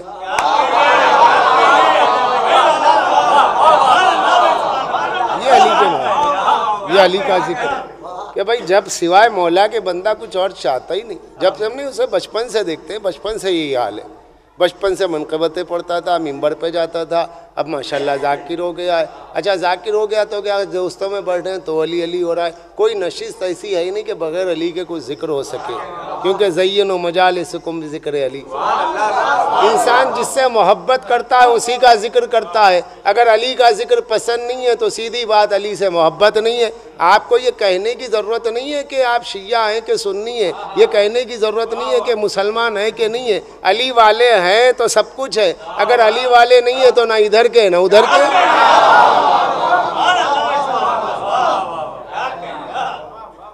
یہ اہل بیت کی محبت جو دلوں کو سکون دیتی ہے. آج کا زمانہ بڑا بحران کا ہے. کروڑ پتی آدمی سکون کی تلاش میں, اے سی کے گھر میں رہنے والا سکون کی تلاش میں, مکان اے سی کا ہے سکون چاہیے. ارے بھائی دل کو سکون نہیں, دماغ کو سکون نہیں. اگر سکون چاہیے مجلسوں میں آؤ, اور مجلسوں کو اگر مجلسوں میں سکون چاہیے تو ذکر اہل بیت کرو. نماز پہ بولو, روزے پہ بولو, نماز پہ بولو, روزے پہ بولو, حج پہ بولو, عذاب قبر پہ بولو, پردے پہ بولو, بولو جو بھی برننگ ٹاپک چل رہی ہے چلنے دو, مگر ذکر علی کے بغیر نہ بولو. اگر ذکر اہل بیت کے بغیر نماز پہ بولو گے تو نماز پڑھتے ہوئے بھی وحشت ہوگی. ذکر اہل بیت کے بغیر حج کرو گے تو حج میں بھی وحشت ہوگی. اور اگر ذکر اہل بیت اور محبت اہل بیت کے ساتھ عبادتیں ہوں تو وہ سکون دیتی ہیں. ورنہ کتنے نمازیوں کو ہم نے دیکھا وحشت میں نماز پڑھ رہے ہیں. عادت ہو گئی ہے, عادت بنایا, عبادت نہیں کی ہے. محبت اہل بیت عبادت کو عبادت کے درجے میں قرار دیتی ہے, ورنہ وحشت ہو رہی ہے. جلدی جلدی جلدی پڑھو, سکون ہی نہیں. کیوں سکون نہیں ہے؟ دل میں محبت اہل بیت نہیں. تو یہ قرآن ہے, یہ اہل بیت ہے. اگر یہ معجزہ, یہ معجز نما, اور معجزہ وہی ہوگا جہاں معجز نما ہوگا. قرآن ہے معجزہ. قرآن کی خصوصیت اس میں کوئی عیب نہیں, اہل بیت میں بھی عیب نہیں. قرآن نے کہا, یہ قرآن اللہ کا فاتو بسورۃ من مثلہ, اس قرآن کے ایک سورے کا جواب لاؤ, اس قرآن کے ایک سورے کا جواب لاؤ. علی وہ قرآن ناطق ہے جس کی ایک فضیلت کا کوئی جواب نہیں, جس کی ایک فضیلت کا کوئی جواب نہیں, جس کی ہر فضیلت ایک سورہ ہے. کعبے میں علی کے سوا کوئی اور پیدا ہوا تو لاؤ, نبی کے کاندھے پہ کوئی اور بڑا پلا ہو, نبی کے کاندھے پہ کوئی اور گیا ہو, اس کے سوا, اس کے گھرانے کے سوا تو لاؤ. اگر حسین کہو گے تو حسین بھی تو دوسرا علی ہے. حسن کہو گے تو حسن بھی تو علی ہے، علی کی جگہ علی ہی ہے، کوئی غیر نہیں ہے۔ تو یہ وہ فضیلت ہے جس میں علی کے فضائل میں علی مشترک ہے۔ جیسے قرآن کی صورت کا جواب نہیں، علی کے فضائل کا جواب نہیں۔ کعبے میں علی کے سوا کوئی نہیں ہے، نبی کے کاندھے پہ علی کے سوا کوئی نہیں ہے۔ نبی بہتوں کے کاندھوں پہ چلے گئے، نبی گھوڑے پہ بھی بیٹھے، نبی گدھے پہ بھی بیٹھے۔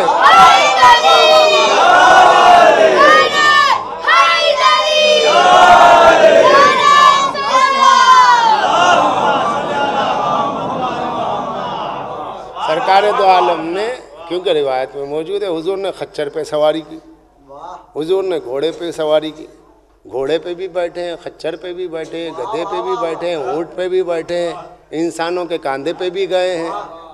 تو کسی کے کاندھے پہ آ جانا فضیلت نہیں، اپنے کاندھے پہ بلا لینا فضیلت ہے۔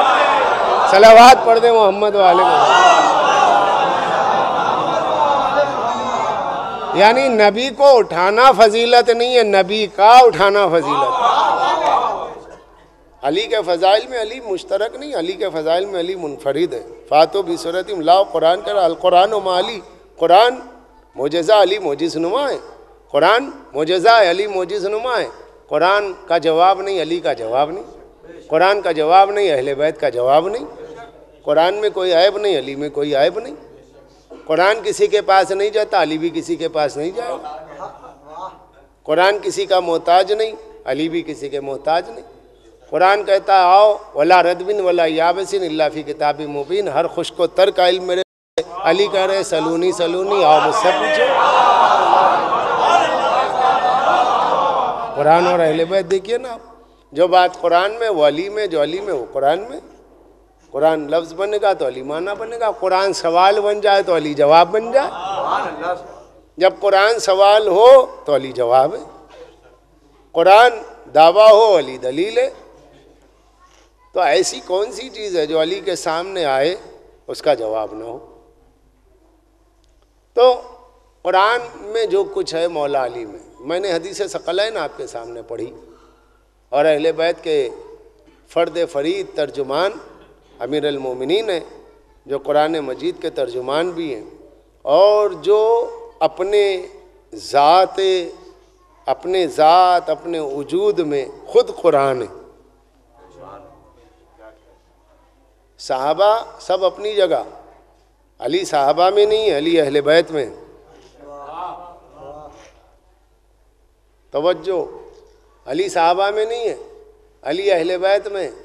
صحابہ اہل بیت کے پابند ہے، اہل بیت صحابہ کے پابند نہیں ہے۔ کیونکہ رسول اللہ نے کہا میں تم میں چھوڑے جا رہا ہوں قرآن اور اہل بیت۔ یہ تم کون؟ یہ ابو جہل میں چھوڑ کے نہیں گئے، یہ ابو لہب میں چھوڑ کے نہیں گئے، یہ صحابہ میں چھوڑ کے گئے۔ صحابہ کو پابند اہل بیت کیا ہے، تو جس کو پابند اہل بیت کیا ہے وہ کون ہے؟ اہل بیت۔ پابند جس کو کیا وہ کون ہے؟ امت کون؟ صحابہ۔ سب اس سے پوچھتے رہے، علی نے کسی سے نہیں پوچھا۔ علی معاذ اللہ علی کے لیے نہیں ہے کہ علی کو کسی نے ہلاکت سے بچایا ہو، علی نے سب کو ہلاکت سے بچایا۔ کمال ہے، جو ہلاکت سے بچائے وہ نچلے درجے پہ آ گیا، جو ہلاکت سے بچتا رہا وہ اونچے درجے پہ آ گیا۔ بھئی یہ تو احسان فراموشی ہو جائے گی کہ بار بار کوئی مجھے ہلاکت سے بچاتا رہے، اس کے بعد بھی میں اپنی جگہ بیٹھا رہوں اور کہوں کہ نہیں آپ کی جگہ ہی نہیں ہے، جگہ میں تو میں وہیں پہ رہوں گا، فضیلت میں آپ آگے ہیں۔ تو لوگ کہیں گے میاں یہ تو احسان فراموشی، ایک بار نہیں دو بار نہیں، آپ کو کتنی جگہ بیچاروں نے بچایا، کتنے 70 بار بچایا، 70 بار بچایا، اس کے بعد ایک بار بھی آپ اترتے نہیں ہیں، ان کو اپنی جگہ نہیں دیتے، تو اس سے تو خراب بات ہوتی ہے۔ لیکن بہرحال ایک بات یہ تو ہے کہ میرے مولا میں جو خوبیاں ہیں وہ ہیں جو قرآن مجید میں، اور اللہ کے نبی قرآن کو چھوڑ گئے اور اہل بیت کو چھوڑے گئے۔ جن کو چھوڑا وہ قرآن اور اہل بیت، جن میں چھوڑا وہ صحابہ یعنی امت۔ اب جو بات قرآن میں وہ اہل بیت میں، قرآن معجزہ، اہل بیت معجز نما۔ جہاں معجز نما ہے وہی معجزہ پایا جائے گا، اور غیر معجز نما غیر اہل بیت اگر اس کو چھوئے گا اثر معجزہ ظاہر نہیں ہوگا۔ چنانچہ مثلاً اس کی ایک مثال، مجھے یاد آتا ہے کہ حضرت قدامہ بن مظعون رضی اللہ تعالیٰ عنہ بدری صحابی وہ ہیں کہ جب مغفرت یافتہ صحابہ جو جنگ بدر میں رسول اللہ کے ساتھ رہے، جنہوں نے جہاد کیا، ان کا بہت بلند مرتبہ، ان میں ایک صحابی حضرت قدامہ ابن مظعون رضی اللہ تعالیٰ عنہ، یہ وہ صحابی ہیں کہ جو جنگ بدر میں رسول اللہ کے ساتھ تھے، کافروں سے جہاد کیا۔ مگر ہر انسان میں کچھ نہ کچھ وہ بات پائی جاتی ہے جو بہت مشکل سے جاتی ہے، فطرت ثانیہ۔ یہ بیچاروں کو عادت تھی، ڈرنکنگ بہت کرتے تھے، شراب۔ تو دور دعا میں خلیفہ دوم کے دور میں عالم اسلام کے جو مسلمانوں کے دوسرے خلیفہ ہیں، خلیفۃ المسلمین، ان کے زمانے میں یہ پکڑے گئے، ماخوذ ہوئے۔ ارے قدامہ تم تو بدری صحابی ہو؟ تو انہوں نے نشے میں کہا ہاں ہوں۔ تو ارے بھائی تم پیے ہوئے ہو؟ ہاں پی لی، چھوڑو جو گھر جانے دو۔ نہیں بیٹھو، کیسے پی؟ بدری صحابی ہے، کہا تم نے شراب پی ہے؟ تو کہا بس رہنے دو، ہو گئے، آپ جانے دو گھر۔ بولے نا نا نا بیٹھو، تم نے شراب کیوں پی؟ تم بدری ہو، معلوم ہے تمہیں بدری صحابہ کا مقام کیا؟ تم اگر ایسی حرکت کرو گے تو لوگوں کے درمیان میں کیا ہوگا؟ بھائی صحابہ ستارے کے مانند ہے، جس کی چاہے پیروی کرو ہدایت پا جاؤ گے۔ تم شراب پیو گے، لوگ تمہارے سے ہدایت کیسے کریں؟ سب بھی پئیں گے، مشکل ہو جائے گی۔ اب انہیں بھی غصہ آیا، انہوں نے کہا تو کیا ہوا؟ تو کہا کہ تو کیا ہوا، کیا مطلب؟ قرآن میں حرام ہے شراب؟ تو کہا بتائیے کہاں حرام ہے؟ ارے تمہیں پتہ نہیں ہے حرام ہے؟ ہاں تو بتائیے نا کہاں حرام ہے؟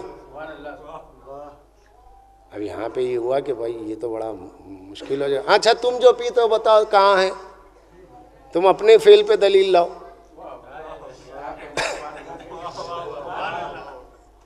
تم اپنے فعل پہ دلیل لاؤ، تم نے شراب کیوں پی؟ الفاروق میں بھی لکھا ہے شبلی نے، اور یہ روایت شاہ ولی اللہ محدث دہلوی نے ازالۃ الخفا میں بھی لکھا ہے، غالباً فصل ششم میں آپ کو مل جائے گا۔ اور کوئی حوالہ دیکھنا چاہے گا کتاب لائے، میں دکھا دوں گا۔ میرا گھر تو نہیں کہ ساری کتابیں گھر پہ پڑھی ہیں، لیکن یہاں تو مل جاتی ہے لکھنؤ میں۔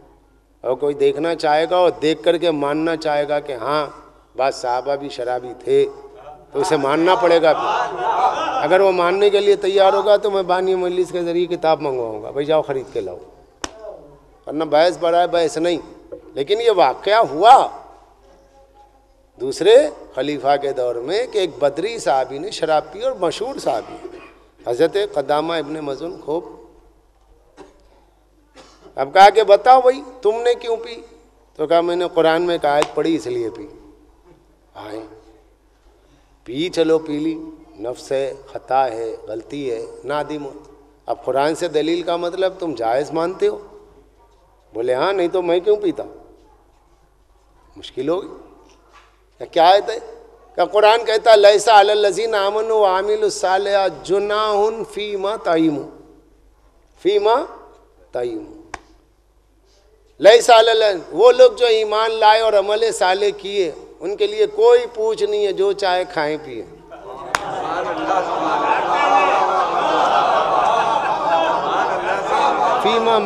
فیما میں ماہ کافہ ہوگا نا، تمام چیزیں، جو چاہے کھائیں پیئیں۔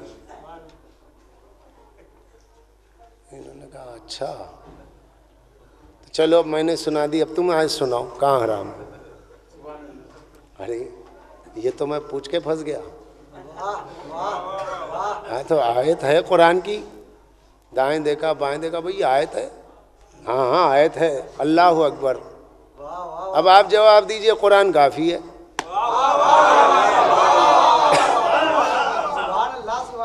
نہیں آپ جواب دیجئے قرآن کافی ہے، کیونکہ اس میں تو لکھا ہے لیسا علی الذین آمنوا، جو لوگ ایمان لائے عمل صالح کیے ان پر کوئی اعتراض مواخذہ نہیں ہے، وہ کھائیں پیئیں۔ تب سوال ہوا کہ بھئی آپ بتائیے اب کہاں حرام ہے؟ اب یہاں تو جبین خلافت سے نہ رق ندامت ظاہر ہوئی۔ دائیں بائیں، میاں تم بولو، میاں تم بولو، تم دو گے جواب، تم دو گے، کسی کو پتہ ہے؟ سارا مجمع سب خاموش ہے۔ آئیں اس میں جوان بھی ہے، بوڑھے بھی ہیں، سب خاموش ہے، کوئی جواب نہیں دیتا۔ 14 سال کا ایک بچہ اٹھا، پریزنٹ سر، میں بولوں ارے تنکے کا ہی سہارا مل جائے بہت،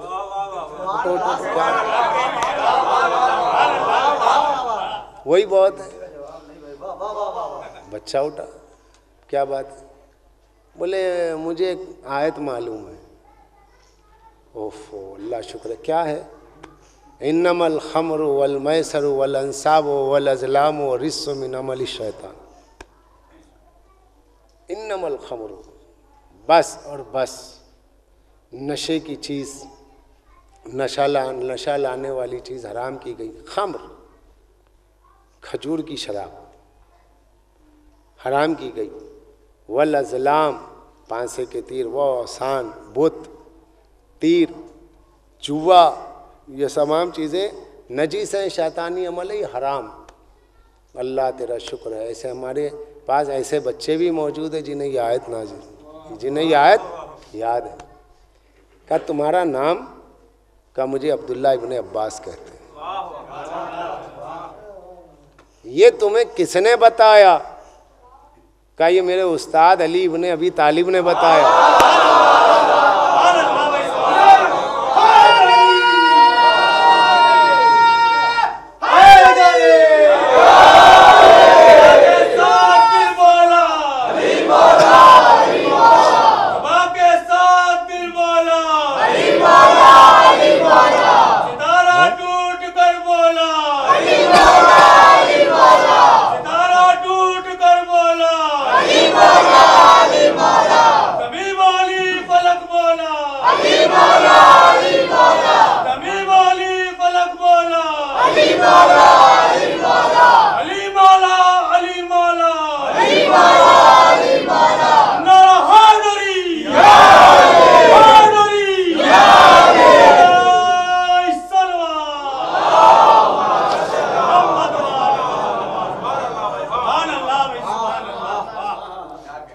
تو اب یہاں کئی باتیں ہیں۔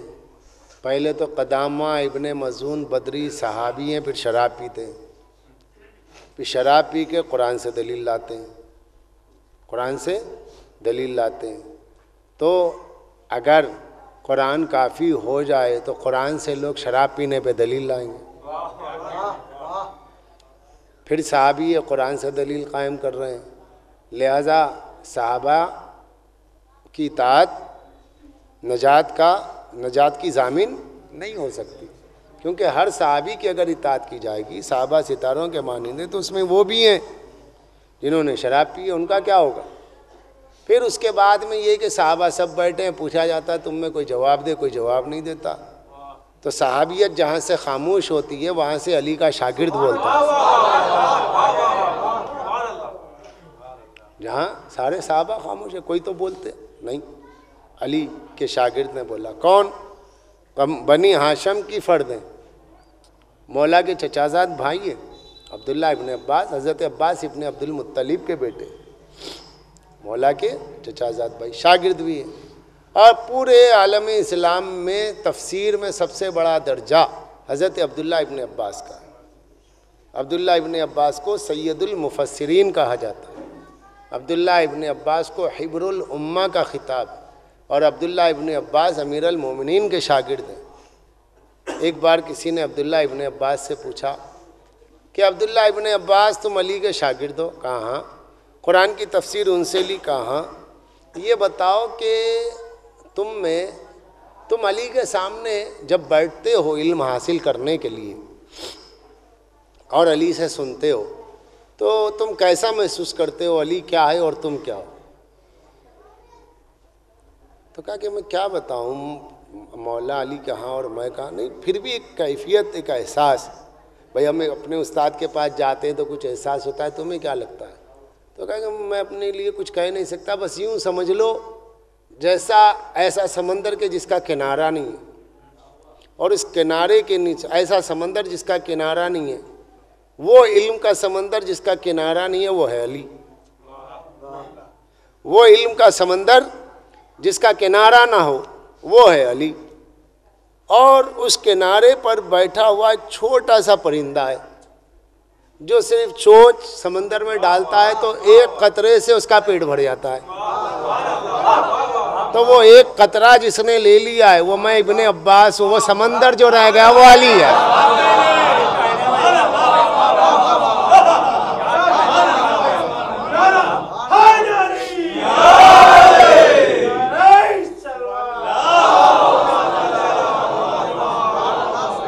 وہ ایک قطرہ جس کے ظرف وجود میں سما گیا وہ میں ابن عباس ہوں. وہ سمندر جو رہ گیا وہ علی ہے. تو وہ علم کا وہ سمندر ہے تو جس کے ایک قطرے کا مقابلہ نہیں کیا جا سکتا وہ سمندر کا کیا تقابل ہوگا. اس لیے سمندر نے کہا سلونی سلونی تو اس کا کوئی پوچھنے والا نہ تھا اور پوچھا جس نے جیسے پوچھا اس کو ویسے جواب ملا. پھر سلونی کے بعد کوئی سلونی کہنے والا نہ ملا. اگر کسی نے سلونی کہا تو پھر اسی گھر میں کہا. باہر کہنے والے نے کہا تو ذلیل ہو گیا. کسی اور نے کہنے کی کوشش کی اپنے زمانے میں کسی محدث نے اور کسی لڑکے نے اٹھ کے سوال کر لیا تو وہیں پہ جواب میں عاجز.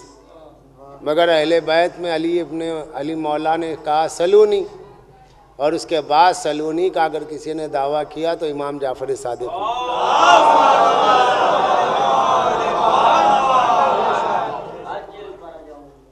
چھٹے امام نے کہا اہل سنت نے اپنی کتابوں میں لکھا علم رجال کی کہ چھٹے امام نے فرمایا سلونی سلونی پوچھو مجھ سے جو چاہو پوچھو.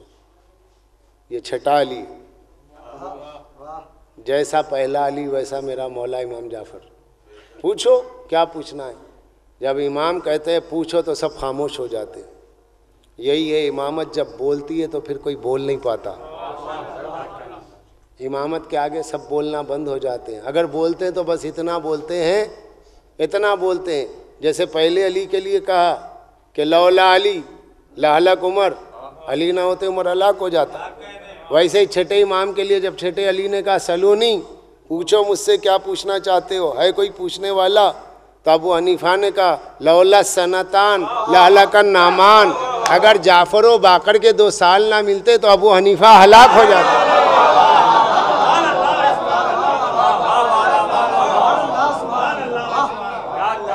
کہ بولے یہ ابو حنیفہ کون ہے؟ ہم دیوبند گئے, ہم بریلی شریف گئے, اعلیٰ حضرت والوں سے پوچھا, دیوبند سے پوچھا, ندوہ سے پوچھا, حضرت یہ ابو حنیفہ کون ہے؟ بولے تمہیں نہیں پتا؟ کہا نہیں یہ امام اعظم. امام اعظم. اعظم کا کیا مطلب؟ یہ شافعی سے بڑے, یہ مالکی سے بڑے, یہ حنبلی سے بڑے. اعظم سب امام ہے, یہ امام اعظم.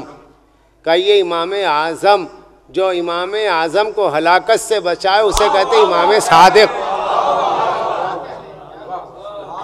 امامت تو یہی ہے, یہ امامت یہ ولایت ہمیشہ ہلاکت سے بچاتی رہی. جو صحابہ کو ہلاکت سے بچائے وہ ولایت علی ہے, جو امام اعظم کو ہلاکت سے بچائے وہ امامت صادق ہے. یہ کیا ہے اہل بیت. اس لیے رسول اللہ نے کہا قرآن اور اہل بیت سے جس حد تک بھی تم ملے رہو گے اس حد تک بچے رہو گے. تو جو جب تک اہل بیت سے جڑا رہا بچا رہا,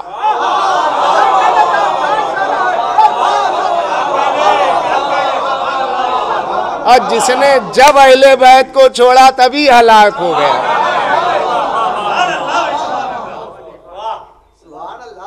قرآن اور اہل بیت, قرآن اور اہل بیت لازم و ملزوم دونوں میں تلازم ہے. یہ معجزہ ہے وہ معجز نما ہے, یہ موسیٰ ہے وہ عصا ہے, یہ سلیمان ہے وہ انگشتری ہے. یہ دونوں ایک دوسرے سے جدا نہیں.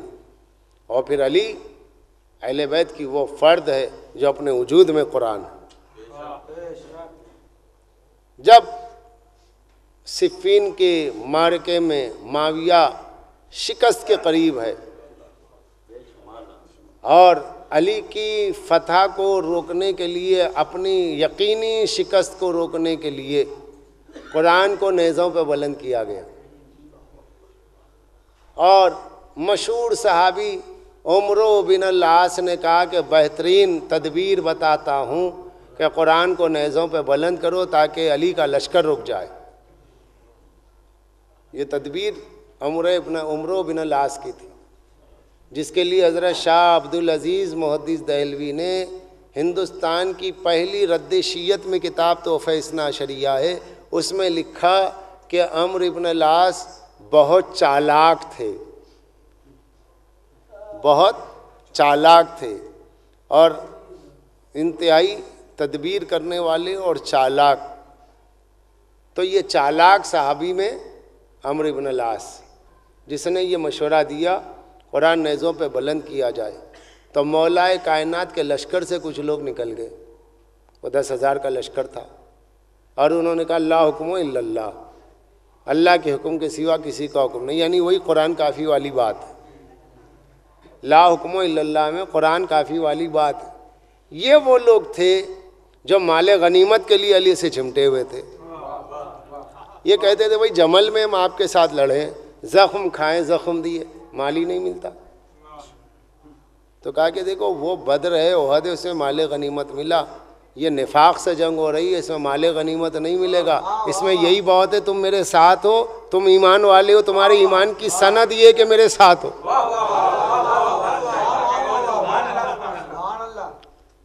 اور جب زیادہ زور دیا جمل میں، کہا کہ مال غنیمت کیوں نہیں ملے گا، تو کہا میاں مال غنیمت ملے گا تو عورتوں کو کنیز بنایا جاتا ہے مال غنیمت میں، تم میں کون ہے جو کنیز بنانے کے لیے چلے؟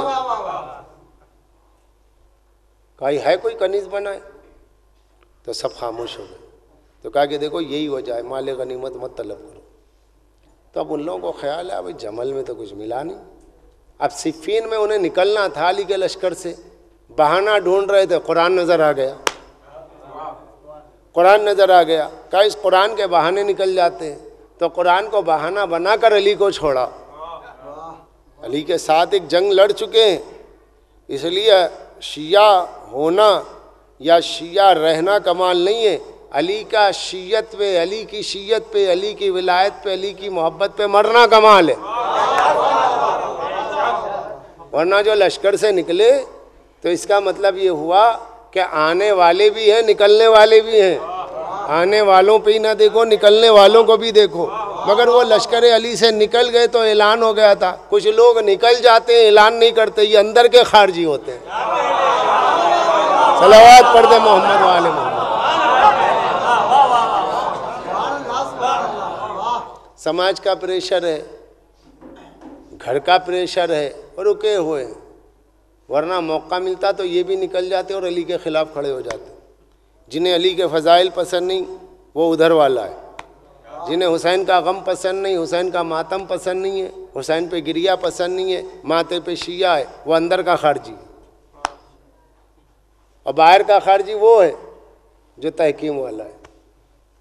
ہم تو دو دھاری پڑھتے ہیں، جو ادھر والا کٹے ادھر والا، ادھر ادھر سے کوئی مطلب نہیں ہے۔ جو فضائل علی کا دشمن ہے وہ اہل بیت کا دشمن ہے، جو عزاداری کا دشمن ہے وہ اہل بیت کا دشمن ہے، صاف سی بات ہے۔ تو جب قرآن نیزوں پہ بلند ہوا، نیزوں پر، اور عمرو ابن عاص کی چال کامیاب رہی، وہ سائیکولوجسٹ تھا، اس نے پہچان لیا تھا کہ ارے بھائی یہ وہ لوگ ہیں کہ ان کے لیے کوئی ایسی چال چلو کہ یہ نکل جائیں۔ اور جیسے قرآن نیزوں پہ بلند ہوا، مولائے کائنات کی گردن پہ لوگوں نے تلوار رکھ دی کہ یا علی اب قرآن بلند ہو گیا ہے، اب ہم قرآن کی سنیں گے، اب آپ آگے نہ بڑھیں، اب آپ کے سامنے امام علی، سیریل، کتابیں، سب کچھ ہے، 2 قدم کا فاصلہ رہ گیا۔ مالک اشتر سے کہا گیا کہ واپس آ جاؤ ورنہ علی کی شہادت ہو جائے گی۔ مالک اشتر لوٹ آئے تو یہ خطرہ کس سے ہوا؟ ان لوگوں سے۔ اب مولائے کائنات جو تھے وہ ادھر کہہ رہے تھے ارے اے اشقیا تم پاگل ہو، یہ جو قرآن نیزوں پہ بلند ہو رہا ہے اس طرف نہ دیکھو۔ زین سے بلند ہو کے کہا، لشکر معاویہ کے سامنے کھڑے رہ کر کے کہا۔ شاہ ولی اللہ محدث دہلوی نے ازالت الخفا میں، جلد دیوم میں، فصل ششم میں، علی کے فضائل میں اس کو لکھا۔ یاد رکھو کہ میرے مولا نے گھوڑے کی زین پہ بلند ہو کے کہا انا قرآن ناطق، قرآن میں ہوں۔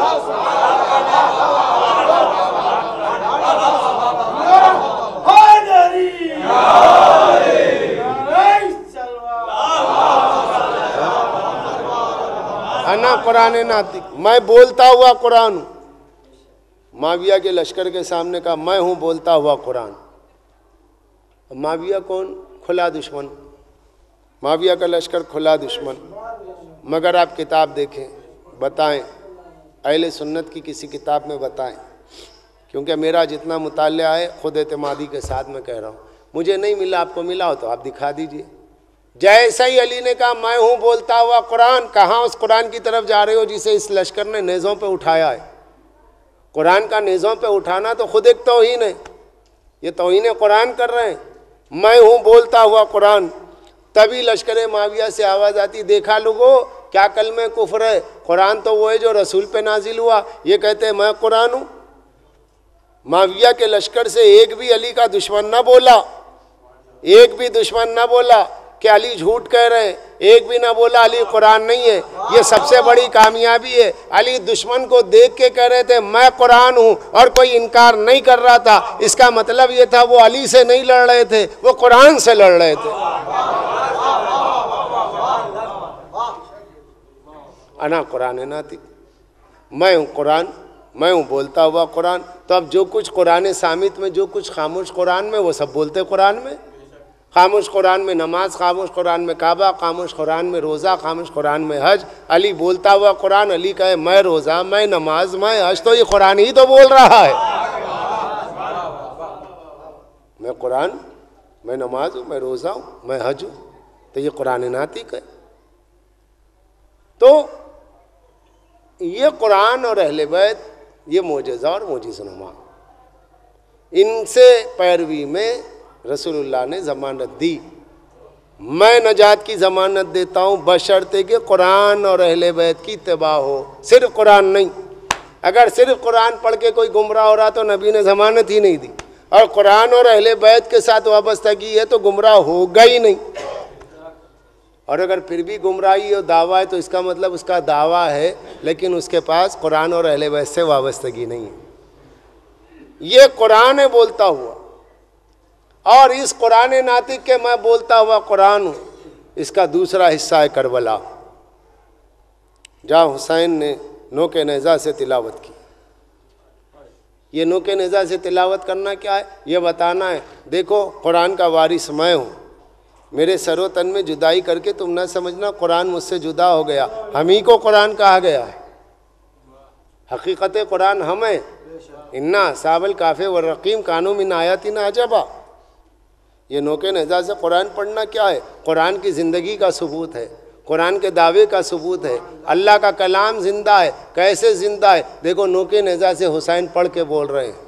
تم جب تک قرآن پڑھو گے جب تک تمہارے سر و تن میں جدائی نہ ہو، لیکن کمال حسین یہ ہے سر و تن میں جدائی ہونے کے بعد قرآن پڑھے، یہ بولتے ہوئے قرآن کی دلیل۔ تم قرآن کو جلا تو حروف مٹ جائیں گے، تم حسین کے سر کو تن سے جدا کرو تو یہ بولتا ہوا قرآن ہے، یہ ختم ہونے والا نہیں ہے، یہ ختم ہونے والا نہیں ہے۔ یہ کمال قرآن ناطق، یہ ان کی عظمت ہے، یہ ان کی فضیلت ہے۔ اور پھر وہ مدینہ ہے جہاں تم نے اس بولتے ہوئے قرآن کو دوش رسالت پہ سوار دیکھا۔ آج اسی کو پشتے فرش سے زمین پہ آتے ہوئے دیکھ رہے ہو تو کوئی سہارا دینے والا نہیں۔ مجھے ایک روایت یاد آ رہی ہے، مدینے کی روایت ہے۔ رسول اللہ کی ایک سواری تھی، ایک جانور تھا قصوہ، جس پہ حضور، وہ اونٹ جس پہ حضور سوار ہوتے تھے، جس پہ حضور تشریف لے جاتے تھے۔ وہ حضور کی رحلت کے بعد، رسول اللہ کے دنیا سے جانے کے بعد، وہ اونٹ جو تھا وہ بہت بلبلاتا تھا، کھاتا پیتا نہیں تھا، روتے رہتا تھا۔ سب نے لکھا ہے کہ رسول اللہ کا وہ اونٹ کھاتا پیتا نہیں تھا، جانور ہے مگر محبت ہے، احساس بھی ہے کہ میں جس کا جمال مبارک دیکھتا تھا وہ نبی میرے سامنے نہیں، جو میری پشت پہ سوار ہوتا تھا اب وہ میرا سوار نہیں ہے۔ تو وہ جانور نبی کی محبت میں کھانا پینا چھوڑ چکا، اس کا نام قصوہ، یہاں تک کہ وہ دنیا سے چلا گیا، مر گیا۔ مدینے میں لوگوں میں اطلاع ہوئی کہ رسول اللہ جس پہ سواری فرماتے تھے وہ جانور نہ رہا۔ تو صحابہ سے پوچھا گیا کیا کیا جائے؟ تو کہا کیا کریں گے بھائی، نبی کی ایک یادگار تھی دنیا میں جسے دیکھ کے حضور یاد آتے تھے کہ جب اس اونٹ کو دیکھتے تھے ایسے لگتا تھا اس پہ حضور سوار ہیں، ایسے ہی خیال جاتا تھا۔ وہ نہیں رہا تو کچھ لوگوں نے کہا جانور جانور ہے، لے جاؤ پھینک دو۔ کچھ صحابہ نے کہا نہ اسے پھینکا نہ جائے، یہ عام جانوروں کی طرح نہیں ہے، یہ رسول کی سواری کا۔ کیا کیا جائے؟ پارچہ منگایا گیا، پارچہ کپڑا منگایا گیا، کہ اسے کپڑا دیا جائے، اسے کفن دیا جائے، اور پھر اس کے بعد مدینے سے دور صحرا میں ریت میں اسے دفن کیا جائے۔ اور جب ریت میں دفن کیا تو کچھ لوگ بیٹھ کے رونے لگے، ہائے اب رسول کی وہ سواری نہ رہی جسے دیکھ کے ہم حضور کو یاد کریں۔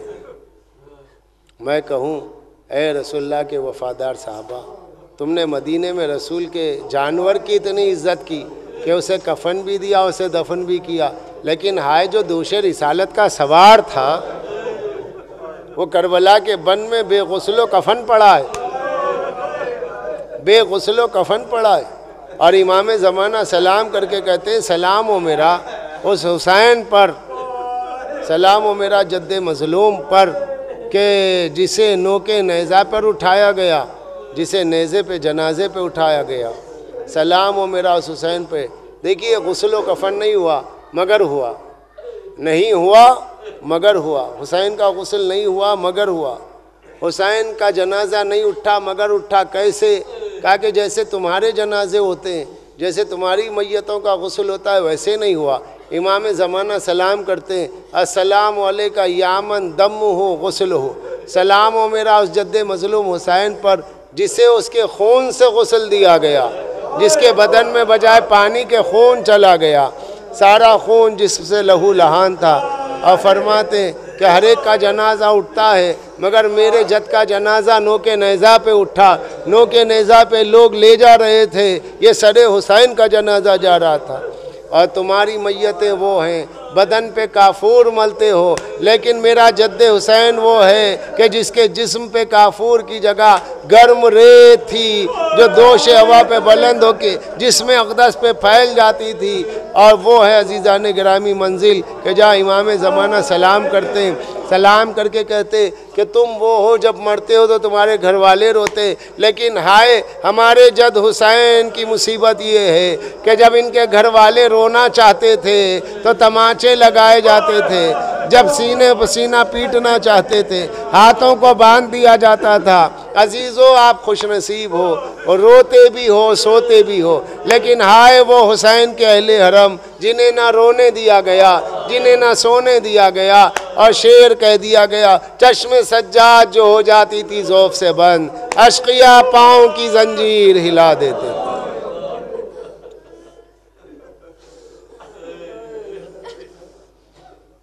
پالنے والے تجھے واسطہ ذکر محمد و آل محمد کا کہ جب تک زندہ ہے نبی آل نبی کے ذکر پہ زندہ رکھ، ولایت علی عزائے حسین پر زندہ رکھ، پالنے والے تبلیغ عزائے حسین و ولایت علی کی بے خوف ولایت کرنے تبلیغ کی توفیق نصیب فرما۔ ہم تمام شیعان حیدر کرار کو، عزاداران حسین ابن علی کو جان و مال عزت و آبرو کی حفاظت فرما۔ جتنے قافلے زیارت پہ گئے ہیں پالنے والے انہیں سلامتی کے ساتھ واپس لوٹا دے۔ داعش النصرہ القاعدہ دہشت گردوں سے محفوظ فرما۔ سیریا میں شہزادی زینب و شہزادی سکینہ سلام اللہ علیہ شہزادی ام کلثوم کے مزارات کی حفاظت فرما۔ پالنے والے تجھے واسطہ محمد و آل محمد کا کہ جو طالب توفیق ہے، جو طالب حق ہے پالنے والے انہیں توفیق حق عنایت نصیب فرما۔ پالنے والے ہمارے آقا و مولا امام زمانہ کے ظہور میں تعجیل فرما، ہمیں ان کے ناصر و مشہور